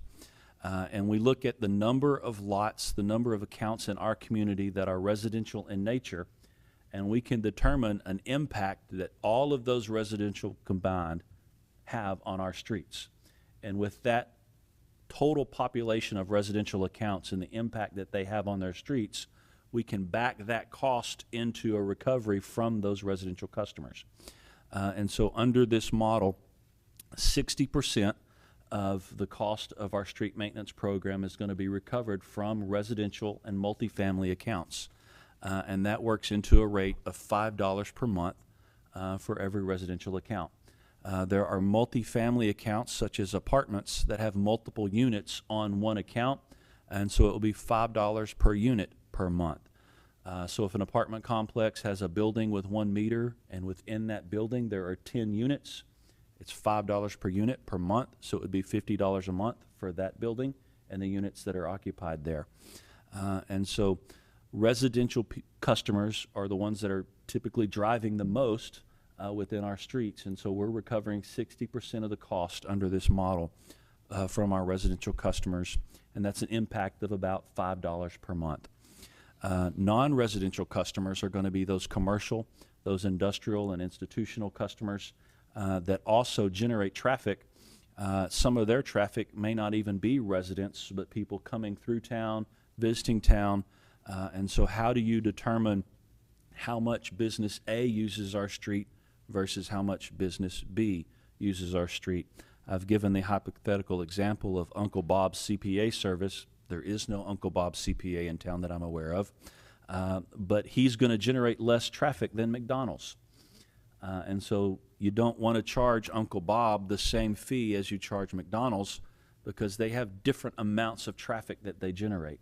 So once again, we rely on a statistical analysis done by a reputable group called the Institute of Traffic Engineers, and they have evaluated a multitude of commercial and non-residential land uses, and for a given type of use, they've determined how much traffic you can reasonably assume that they generate. And again, we don't want to get into, well, does Walmart generate 200 trips a day or 202 trips a day? I'm not going to go out and count cars and measure that, but there is statistical data based on that type of use and how big that McDonald's is that says, in general, they will generate a trip factor of some number. And then we can compare those numbers across all of our non-residential customers. And so we've developed a model in which 40% of our maintenance cost will be recovered from these non-residential customers. And based on the traffic they generate, there are 4 tiers. So Uncle Bob and his CPA firm is going to be in Tier 1, and we're going to ask him to pay $15 a month. He may or may not generate more traffic than the residential people down the street, but based on the data from the ITE manual, we'd say we're going to ask him to pay $15 a month. Those businesses that are in Tier 2 will be $25 a month. Tier 3 is $35 a month. Tier 4, which is the highest traffic generation, is $45 a month. Tier 4 was a point of not really concern, but question, because within Tier 4, there's about 40 to 45 businesses within our community that fall in that tier, and the vast majority of them are kind of on the low end of that trip generation. But at the high end, you have just a handful of accounts that are the Walmarts and the McDonald's that generate a significant volume of traffic. But if I create a tier just for them, there's like 5 or 6 customers in that whole tier. And so in a rate model, you typically don't create a whole tier of cost recovery for just a handful of customers, because then it appears that you're targeting them. And cities can get in some dicey ground if you start targeting customers or classes of customers. So we felt most comfortable recommending a model with 4 tiers from $15 to $45 per month. And the last point of conversation, Mayor, and it actually is a difference from the first reading to the second reading, is how do we involve and include the university in this program? If we were to use property taxes to raise revenues for street maintenance, as a state entity, the university is exempt from property taxes, and so they don't pay into our services through any form of property tax. However, they are required as an entity of the state to pay user fees. And so if we adopt this street utility and we implement a maintenance fee to support and recover the cost of that utility, the university does have to participate. And so we've had a number of conversations with the university. They continue to express that they are willing to participate in this program. There's just been some question as to how. And so we've got really two options. One, well, in both of them, you need to recognize that a university campus is somewhat unique because it is a mixture of multifamily housing and a broad assortment of business uses. And so it's a hybrid organization that you've got to figure out, because if you only apply the commercial side of this, they pay a very, very low fee that isn't reflective of the impact they have on our community.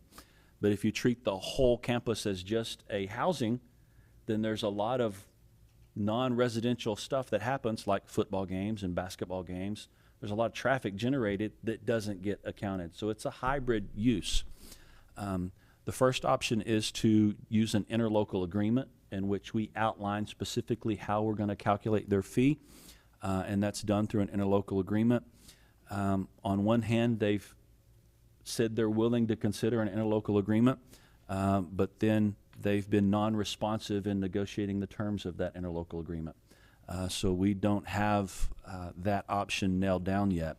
So the other way to do this is just write into the ordinance specific language of how the university will be calculated. And so staff recommendation at this point in time is to create a rate structure for the dorms that exist on campus, and all other buildings they have on their campus would be calculated consistent with every other business in town. But specifically for the dorms and the housing units, dorms are not open 12 months out of the year. They're only open a portion of the year when school's in session. So we don't want to treat them like an apartment complex, because you assume an apartment complex has the ability to be occupied year-round. Dorms are not. There's also significant data to indicate that people living in dorms don't necessarily drive cars. Some of them do, some of them don't. And we have no way of taking an inventory of every occupant of the dorm to find out whether they drive a car or not. So staff recommendation is $2.50 per unit per month for every dorm room they have. That data is published on their website, and so we've already gone to the process of modeling what that revenue would be. And it would be a significant impact and benefit to our program. And so we can either wait for an interlocal agreement, or we can add here at the second reading specific language for dormitories that would be $2.50 per unit per month. And then we can include the university in this process without an interlocal agreement, and they can start paying the same time everybody else does. And so staff is willing to go either direction, but the lack of response from them in negotiating an interlocal agreement, staff recommends just writing it into the ordinance and moving on. With that, Mayor, I'll be happy to answer any questions that you may have. Any questions for Mr. Lisby? When you say the university is non-responsive to an interlocal agreement, does that literally mean they just don't play? They just don't respond? No, we've had a number of meetings and conversations with them, but the last thing we did was provide them two different options for how to structure that interlocal agreement. They claimed that they then needed to go talk to some people, and we haven't got a response yet. And they knew of our deadline? Yes. Did the two options generate approximately the same amount of revenue? No, one was significantly higher than the other, and they really didn't want the higher option. The gas involved. The most efficient way to calculate that for a university is how many parking permits do they issue. If you want to know how many vehicles are coming in and out of that campus, You get a count of how many parking permits they issue, and then you don't have to guess how many students are driving and how many faculty. You don't have, there's no guesswork. It's there. They didn't want that. No, because the number of parking permits that they issue is substantial, and it doubled what their cost would be. So if instead I treat them like everybody else in town, it's a lower cost because there's some assumptions involved that are lower. So.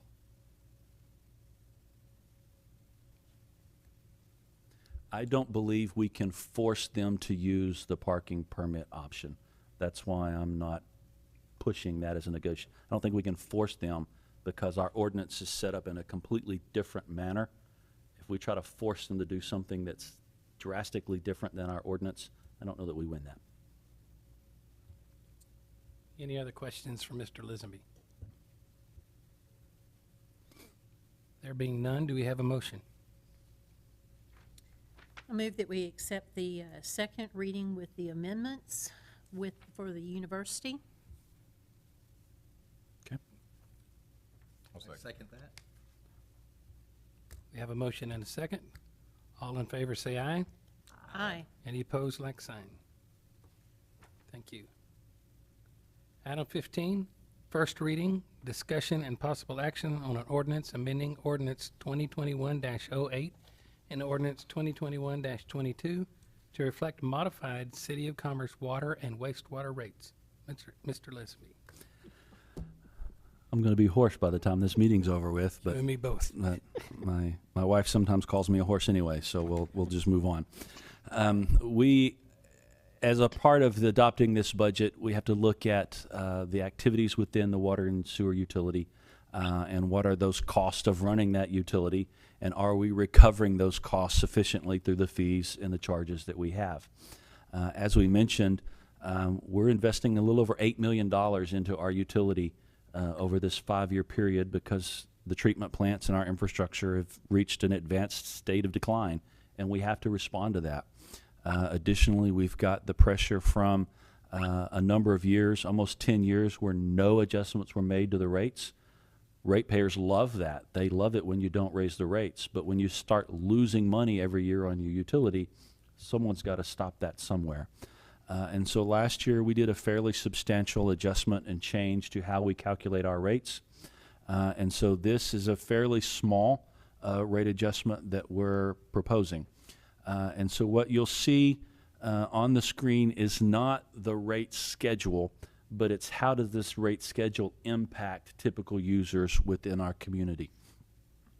And so what I'm proposing on the water side is $1 a month increase to the base charge and $1 per thousand increase for everything over 5,000 gallons of consumption. And so if you'll recall, when we restructured our utility rates last year, for residential customers, we created what we call a lifeline rate. I'll remind you, when we talked about the demographics of our community, 38% of our households have a total annual income of $25,000 a year. That means their ability to pay for the utilities is harder for them than it is for the rest of our community. And so when we look at the basic lifeline use of water for a residential home, that's about, studies show 5,000 gallons a month or less is just your basic domestic household water use. And when you start getting over 5,000 gallons a month, then you've started moving into some discretionary use of water depending on the size of your household. Well, if you evaluate the users within our distribution system, 60 to 65% of our households never use more than 4,000 gallons a month. That's a significant number because well over half of our households never use more than 4,000 gallons. And so if you look at this impact sheet for residential customers using 4,000 gallons, their bill's going to go up $1 a month because we want to protect that lifeline rate for basic domestic use. So if you combine this with the street maintenance fee where we're asking them to pay $5 a month, then they're going to have about a $6 a month income or impact from all of the rate stuff that we're talking about here. For residential users with 6,000 gallons, it'll go up about $3 a month. And residentials with 10,000 gallons will be about $7 a month. And surprisingly, residential customers that use more than 10,000 gallons a month is a very small portion of our population. Our residential customers just don't use a lot of water. If I was in West Texas, I would be shocked. But now that I've been here 2 years and I've seen how much it rains, even when it doesn't rain, it rains more here than I've ever seen in West Texas. And so that impacts how people use water. Impact for commercial and industrial customers will be a little bit greater. Commercial customers that use regularly over 125,000 gallons a month, their bill will increase by $261 because they're using significantly more water than anybody else. And our average industrial customer uses 425,000 gallons a month. Their bill's going to go up $436 a month. But I can promise you the customers that are using that much water probably won't even realize it went up $400 a month. It doesn't impact their operations as greatly. The bottom line is we've got to adjust our rates to recognize the rising costs and to start building back our fund balance. And we've got to do it in a responsible manner that takes into account that 38% of our households that are at the very low end of our socioeconomic conditions. And so using a lifeline rate is a great way to accomplish that. And so these rates support the budget that we just proposed and adopted. And so staff is asking for you to approve on first reading these rates. It will require another reading at our next month meeting. Any questions for Mr. Lisenby?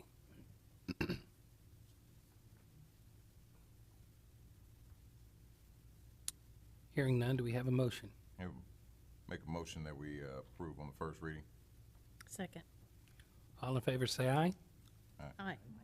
Any opposed, like sign. Motion carries. Thank you. Item 16, first reading, discussion and possible action on the adoption of an ordinance amending Appendix C, fees, rates, and charges of the City of Commerce Code of Ordinances fee schedule and providing an effective date. Chief Bassam, Director of Public Safety. Good evening, Mayor and Council. This is a little bit of a housekeeping issue for us. Chapter 42 of Code of Ordinances, Article 4, Section 42-7, sets in different fees and ordinances charged by the Fire Marshal's Office and the Fire Department, such as inspections, mitigation rates for insurance companies, and different things when we go out on large incidents, such as hazmat, 18-wheeler rollover, stuff like that.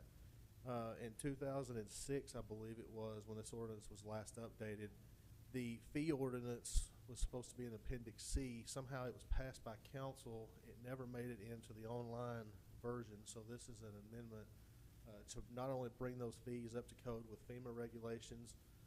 In the past, they were kind of set by our office. We just kind of come up with a general number. These fees are now set by FEMA, their mitigation rates, and they correspond with other jurisdictions around our area. So it's kind of just bringing those fees up all at one time. They didn't make it in the last fee ordinance because, as y'all can see, there's quite a few on there, and it was just way too much to get on there at that time. This also amends Chapter 42 to add a few more incidents on there, of which we can try to reclaim some of the cost.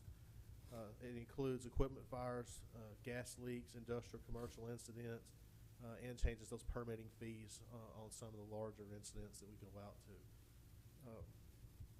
We've had to kind of get more inventive in the ways that we recoup some of these costs. This week, the fire department was out on a call for 19 hours straight, caused by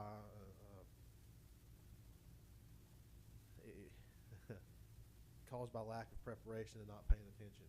Those kind of costs are not ever going to be passed on to our taxpayer citizens. But on these large incidents, the insurance companies, Chapter 42 allows us to bill the insurance companies and go after to try to recoup some of those costs. It's just an update of that ordinance and changing those fees to a more modern version. If you have any questions, I'll be glad to answer them. Do you have any questions for Chief Bassam? Chief, I have a question that should have occurred to me before now, so you're welcome for dropping this on you in front of everybody. Is there anything within these fees that would allow us to charge the university when we respond to calls for service because they don't contribute to the fire department? The only thing so far that I can get is the commercial fire alarm. So back in 2013 or 14, and this kind of addresses that issue. We had a lot of instances, I'm sure y'all remember, it kind of died down when we had all the cricket invasions. Sets off alarms, and they decide they don't want to maintain those.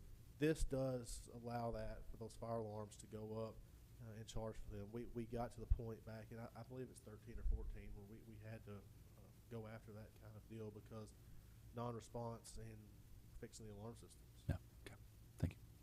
As far as the inspection side of it, not really. They're a state agency. No. We're not looking to recoup any of that. Okay. So you have to inspect every building on campus, just like every other building? It's a little different on campus. We pre-plan the building on campus because they're a state agency. In the past 9 through 15 time frame, we actually inspected them. At some point, the college made it clear that they were a state agency, and they did not want our presence. So there was a number of years there where we were not welcomed on campus. That has changed. We have worked with safety division now that they've changed hands in the last time gets by, but a number of years. We go back on campus now. We pre-plan. We know what's there. We don't. And what happened was we don't want to put our guys in something that they've never seen. So we had a flooded electrical room that we knew nothing about, and it got to the point where if you're going to endanger the lives of 3 or 4 firefighters, we're going to know what's in that room, or we're not going to go in it. So things have changed in the last 2010 on time frame, somewhere around there, but it's gotten better. We don't do an actual inspection like we do on everybody else, but we do a pre-plan. So we get in, we see what it is. The State Fire Marshal's office handles their inspections.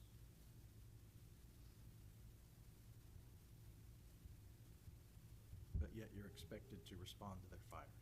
It is, and like I said, working with the safety division now, it's going really good.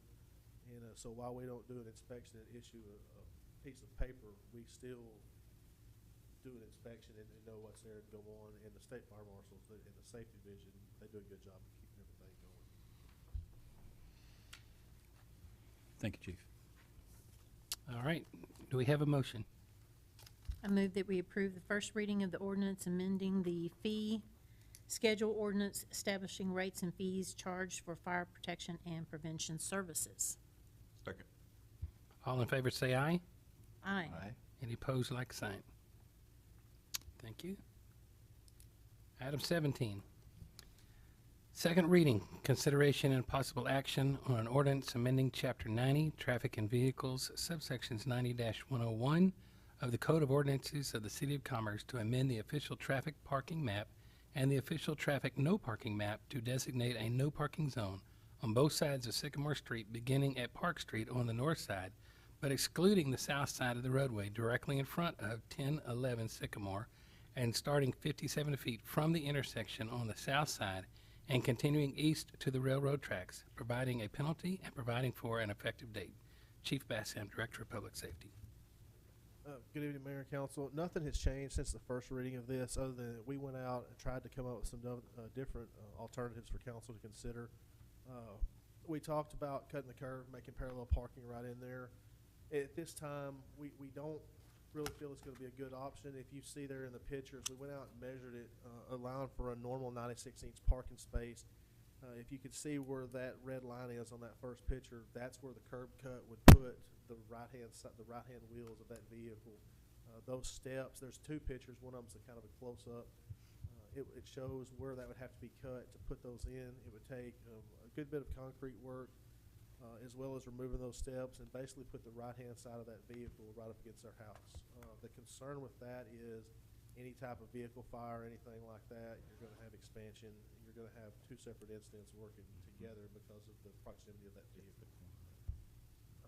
At this time, that is the only other option that we have come up with, and it's up for y'all's consideration.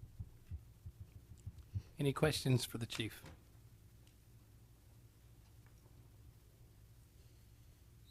Hearing none, do we have a motion? I move that we accept this action on the second reading. Second. All in favor say aye. Aye. All opposed, like sign. Nay. Okay, motion carries. Item 18, second reading. Discussion and possible action on amending the resident-only parking ordinance 2021-18 to include the south side of Sycamore Street. The exemption will start at Park Street and continue east for 57 feet, terminating at the property line and including the street directly in front of 1011 Sycamore. The residents-only permitted parking model will allow residents at 1011 Sycamore Street to continue to park on the street once Sycamore becomes no parking. Chief Bassam, Director of Public Safety. Good evening, Mayor and Council. Again, nothing has changed since the second reading. This is just simply going along with that previous agenda item, allowing us to amend that ordinance and allow the 1011 Sycamore to receive a parking exemption and continue to park in front of their residents. Any questions for the chief? Hearing none, do we have a motion? I move that we accept this reading, or this ordinance on second reading. Second. All in favor say aye. Aye. All opposed, like sign. Aye. Motion carries. Thank you. Item 19, thank you, Chief. Item 19, council comments. Councilman Henry, anything? for the None crowd? today. Thank you, sir. Councilman Muller? Have a couple of things this time. The Northeast Texas Children's Museum birthday party there is on September the 28th. It starts at 5:30. All the public is invited. This is our 20 years that we've made it through. It's been a concept for a lot longer than that. This thing has been going for 20 years now, so we invite everyone. The other thing is to the class of 2022 Commerce Leadership Institute. They are currently selling raffle tickets instead of providing barbecue sandwiches for at the Boat Art Bash. The raffle tickets are for a $3,000 gift certificate. It's going to be split up into 3 different gift certificates, but it's $3,000. We have actually 2 of the class members here one on the dais and one in the audience, and so we hope that someone will buy some tickets.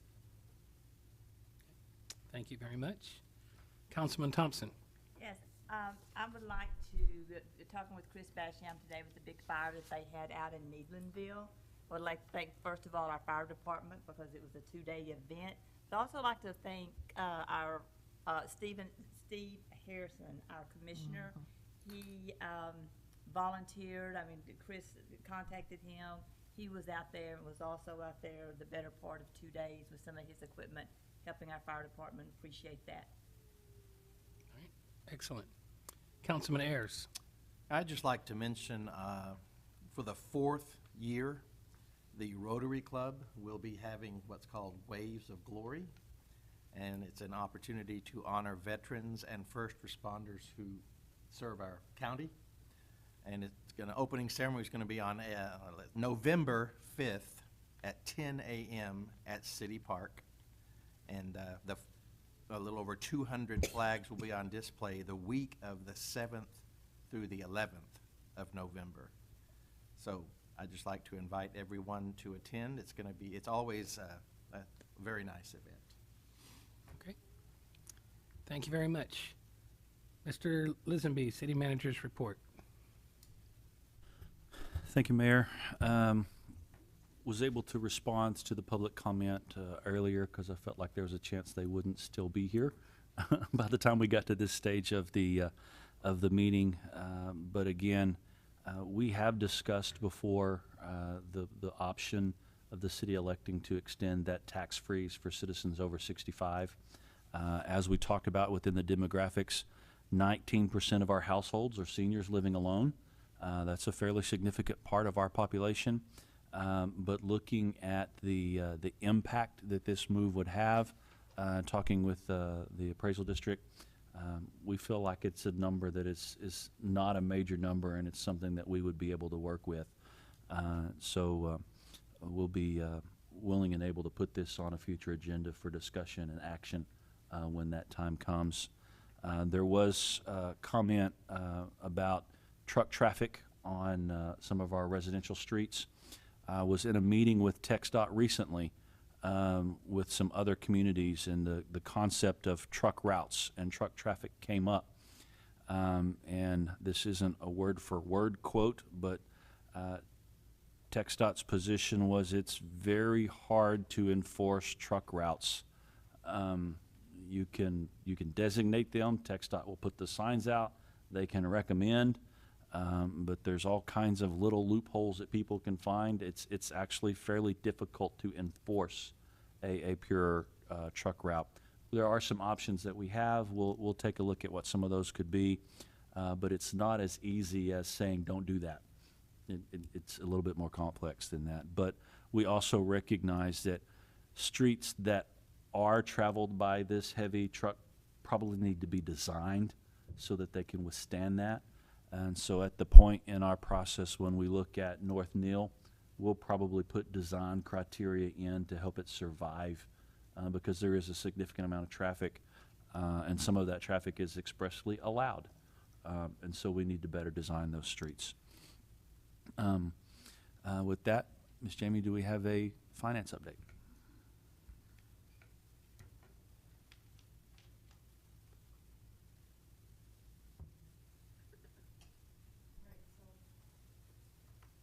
Good evening again, Mayor and Council. I'm going to make this super fast. I may have been concentrating on budget and property tax most of this week. So we're going to get through this really quickly. For the most part, your financials as of July of 2022, we are under budget on your expenses. We are over budget on your revenue as of July. I've already kind of forecasted out all the way through September, and I've already kind of let you know where we're going to be. You guys have already adopted where we should be amending our budgets. Any questions on where we were in July? No, great.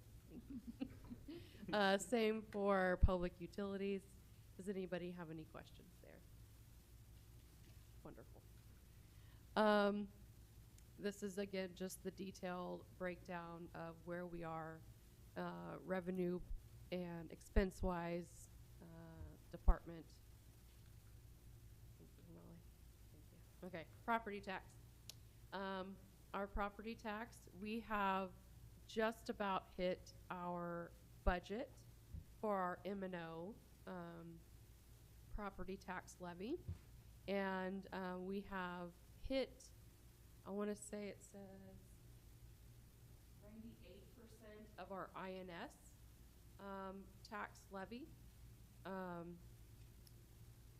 as of August. And so again, you'll start seeing that really start slowing down. We have received enough to make all of our INS payments, and that comes from delinquent payments that are made. All of the penalties and taxes that we receive when people do make all their delinquent. And again, whenever we do our calculations, they look and they say, okay, your calculations for the last 5 years, or your, I can't even think, I'm so tired. Thank you. Your collections for the last 5 years have been 99%. And so they adjust your INS tax. And so that's what they did last year. So that's why you see a slight difference in the M&O and the INS and how we've kind of budgeted it. But we've hit $3.36 million in property tax revenue as of August. Any questions on property tax? Sales tax revenue. I know that we didn't get to see the July detailed, but I figured that we'll just go ahead and swing on into August. We have surpassed our budget numbers, and we actually have surpassed our revenue as of last year. We've hit $1.3 million in sales tax revenue. And so we have one more month of sales tax revenue in September, and so we're going to finish the year strong. As of retail continues to be strong. Accommodations and food continue to be strong. I think that, again, I keep saying the same thing every single month. I'm just going to continue it again. Yay! So the one thing that I think is really exciting and that I really kind of want to focus on is what you guys will start seeing in your mail is your new utility bills. And I'm just moving on past sales tax. Your new utility bills. Miss Rita and I have been working with a company to help us print and mail out the utility bills. And so this will also give us like a platform, an e-bill platform, that if you sign up for, it will send you emails saying your bill's ready. Or a text message saying your bill is now ready to view. You can view it online. You can still come in and all that kind of great stuff. But this is now kind of bringing us into, I don't know, the 20th century? No, the 21st. We're not there yet, but the 20th century. And so it's exciting because this is one of the things that we hear most is people are saying, well, can't I get an email notification that my bill's even ready?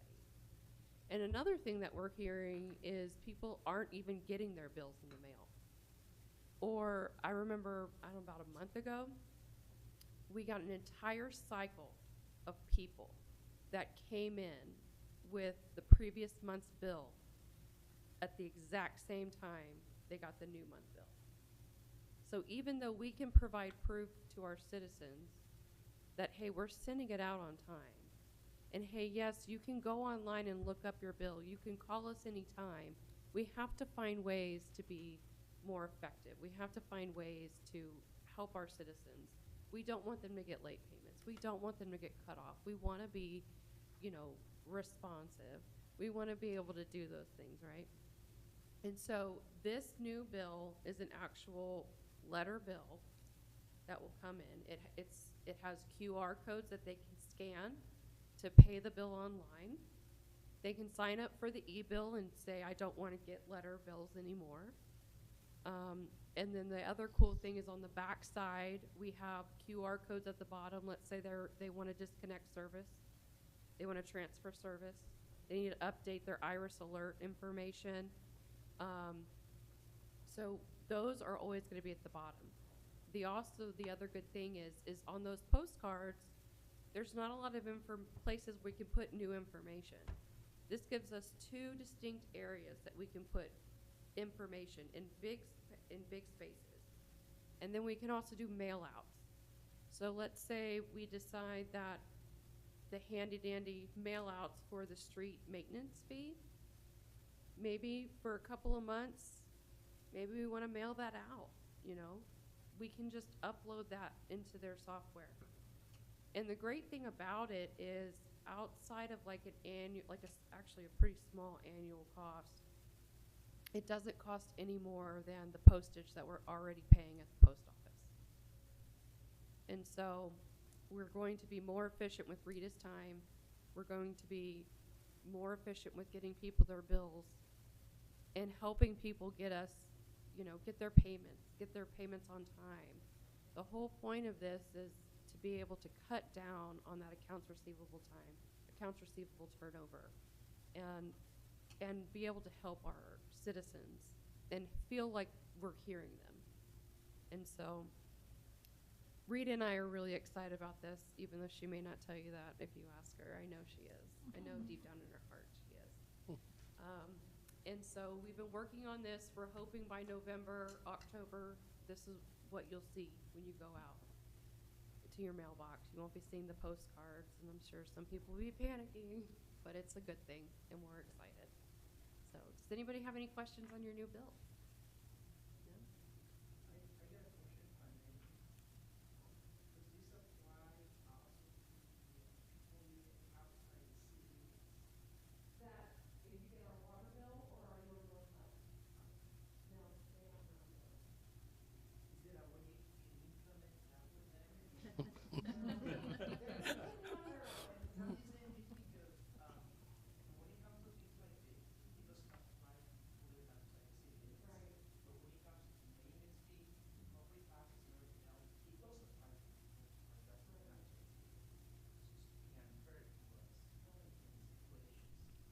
The maintenance fee is only going to be charged to properties that are within the city limits. Yeah.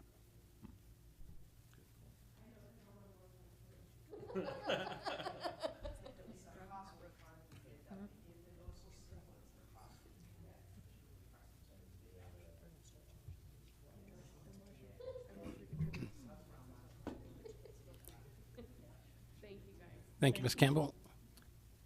Anything else? Do we have any calendar of events? I have a few. As some of you may have heard, the annual Bodark Bash is this weekend. It will be Friday evening from 5 to 10, and then Saturday it goes from 10 to 10. We have some resources shared to our social media page. They have a very lengthy, exciting calendar of events, of things that will be going on over the course of Friday evening and Saturday. Live bands, crafts, shopping, food. So be sure and come on out this weekend to Downtown Commerce for the 36th annual Bodark Bash. Today is National Voter Registration Day. So if you are not registered to vote or unsure if you are registered to vote, we have resources on our website. If you go to Departments and City Secretary, under there's an elections portion, and it'll link you to the website where you can verify if you're registered to vote in the state of Texas. So it's a good time to be aware and take advantage of that. As October 11th will be the last day that you can register to vote for the November 8th election. Technically that day would be Monday, but as that's a holiday, Columbus Day, that deadline moves to Tuesday, October 11th. So that's your last day to register to vote. A lot of people don't realize you can't register to vote just days prior to an election. We get that question every year. So September 22nd, which is this Thursday, is North Texas Giving Day.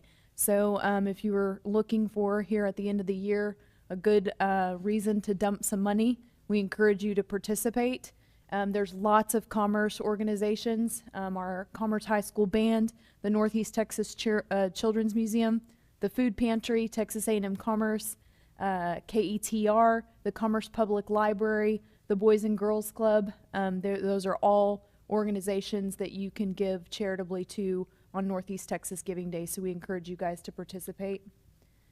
Mosquito spraying will come to an end in the month of September, so we're spraying this week. Some people don't realize that I believe it's our Public Works staff captures and tests those mosquitoes. Last year, I believe we had a West Nile positive mosquito in September, and so we extended spraying for another couple weeks. Assuming that doesn't happen, we will wrap up mosquito spraying in the month of September. I'm going to turn National Night Out over to Chief Bassham on the spot. Tuesday, October 4th is going to be National Night Out this year. We're going to be out at Centennial Park, baseball field, so the same has been for the last few years. We encourage everybody to come out. We look forward to seeing you. We've added a few things this year. Jamie, close your ears. We may or may not have expanded our petty food. And we've got a few things that are coming in. I don't know if any of y'all have ever seen the Brook Street Buggy. It's a huge, I apologize. It's basically a Brook Street shopping cart that's been turned into a go-kart, and it's probably 10, 12 feet high. We worked a couple of years ago and finally got it covered. I think our dispatchers are working towards the technicians to parking lot. So we've added a few things this year. We're still looking, as always, for people to get the Dunkin' booth. So if anybody wants to Been there, done that. it's going to start at 5:30. We're going to go about 8:30. We'll have ballot houses and everything out there. So come out and enjoy it. I believe former Mayor Wyman Williams has volunteered to be in the Duncan booth.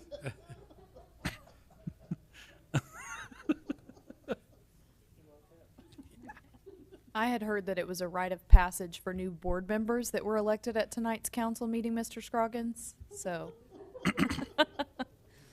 I'm going to defer to Miss Becky Thompson for our pop-up shop event in October. On October the 6th, the Downtown Alliance and Guarantee Bank and Trust are sponsoring pop-up shops downtown. There are 10 businesses downtown that will be hosting different types of vendors in their business. And the whole goal of this is to drive people downtown into businesses and also help support vendors that don't have a storefront, but they sell online, and they're also local. So that's the, what's behind this. Currently, we have 21 vendors, and we're super excited about that. There's everything from clothing to charcuterie boards, and so we will be putting out, as soon as the Boat Art Bash is over, we'll be a heavy presence on Facebook. We don't want to interfere with everything that's going on at the Boat Art Bash. So we're looking really, really forward to it, and so far the response seems great. And that will be from 5 o'clock to 8 o'clock, it's on a Thursday night. I realize I've deferred most of my calendar of events, but I'm going to turn over the Great Bowls of Fire as well to Chief Bassiam. Saturday, October 8th, we're going to have the first annual Great Bowls of Fire chili cook-off. It's to raise money for CASA here in Hunt County. As you see up there, there's going to be kind of 3 events going on at the same time. Well, kind of 4 if you count the music. So we're going to have a few live bands out there. I believe the music starts about 11 o'clock with the local bands. Registration for the motorcycle starts about 9:30, and they're going to try to leave about 10:30, I believe. I can't see it up there, but try to be back with the bike run by 12:30 for lunchtime. Chili registration starts that morning about 7 a.m. And it goes through about 10. We're going to try to have chili ready and do the judging about 11:30, and then after the judging, it's going to be open to the public. You can purchase your tickets. All the information's on the website there, and we are still looking for chili teams. If anybody knows anybody that is good at cooking chili, get online, fill out an application. We would love to have a chili cook-off for the council. Get a couple of teams going right there. In addition, And so we're in good shape for personnel. We have a lot of projects going on, but it's already been a full meeting. So just a couple that I want to point out.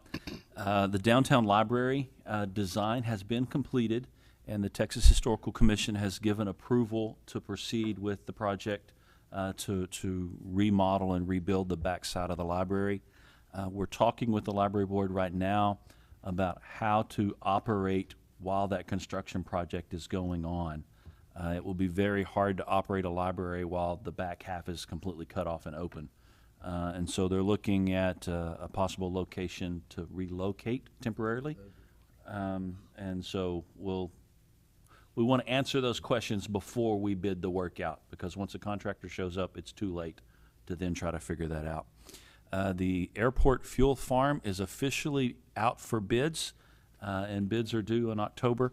And that project has been a labor of love for a lot of people, but we're glad to get that one going.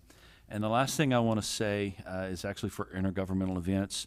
The Big Six series of meetings that used to happen prior to COVID, in which I think the city and the chamber and the economic development and the university and Hunt County and the hospital, 6 big organizations that all have impact on our community, used to get together once a quarter. We have started that back up again. We had our first meeting last month up at the school, and the next quarter, I think it's in January? In December, we will be hosting here at City Hall for that meeting. City was very well represented at the Big Six meeting, and so some of the other entities have got to step up their game to keep up with us. But we'll be hosting that here at City Hall in December. And so that is the extent of our update. We do have one item that would require executive session. Yes. We have a motion to move into executive session. I move that we move to executive session. Second. All in favor say aye. Aye. All opposed, like sign. Motion carries. Thank you. And Mayor, if you'll announce the time. 8:29. 8:29.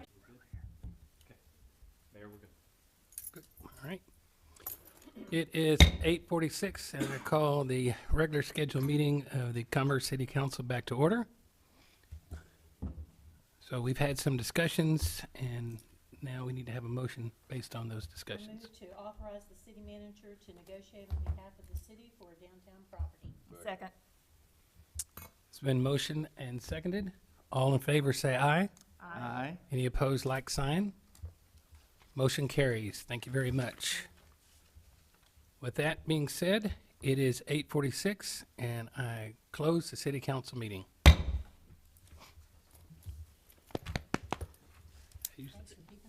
What time do y'all intend to do that Friday? Do we not, is it not over till Friday evening? No, usually Friday around noon. Having fun trying to Do you intend to come back? Yeah, we'll come back. It's like So, okay, because she needs to Dallas arrange to had- have the dogs picked up. had to come out south. It's a 5-hour drive, so Oh, rush we hour. probably You know, well, they called two or three at the same time of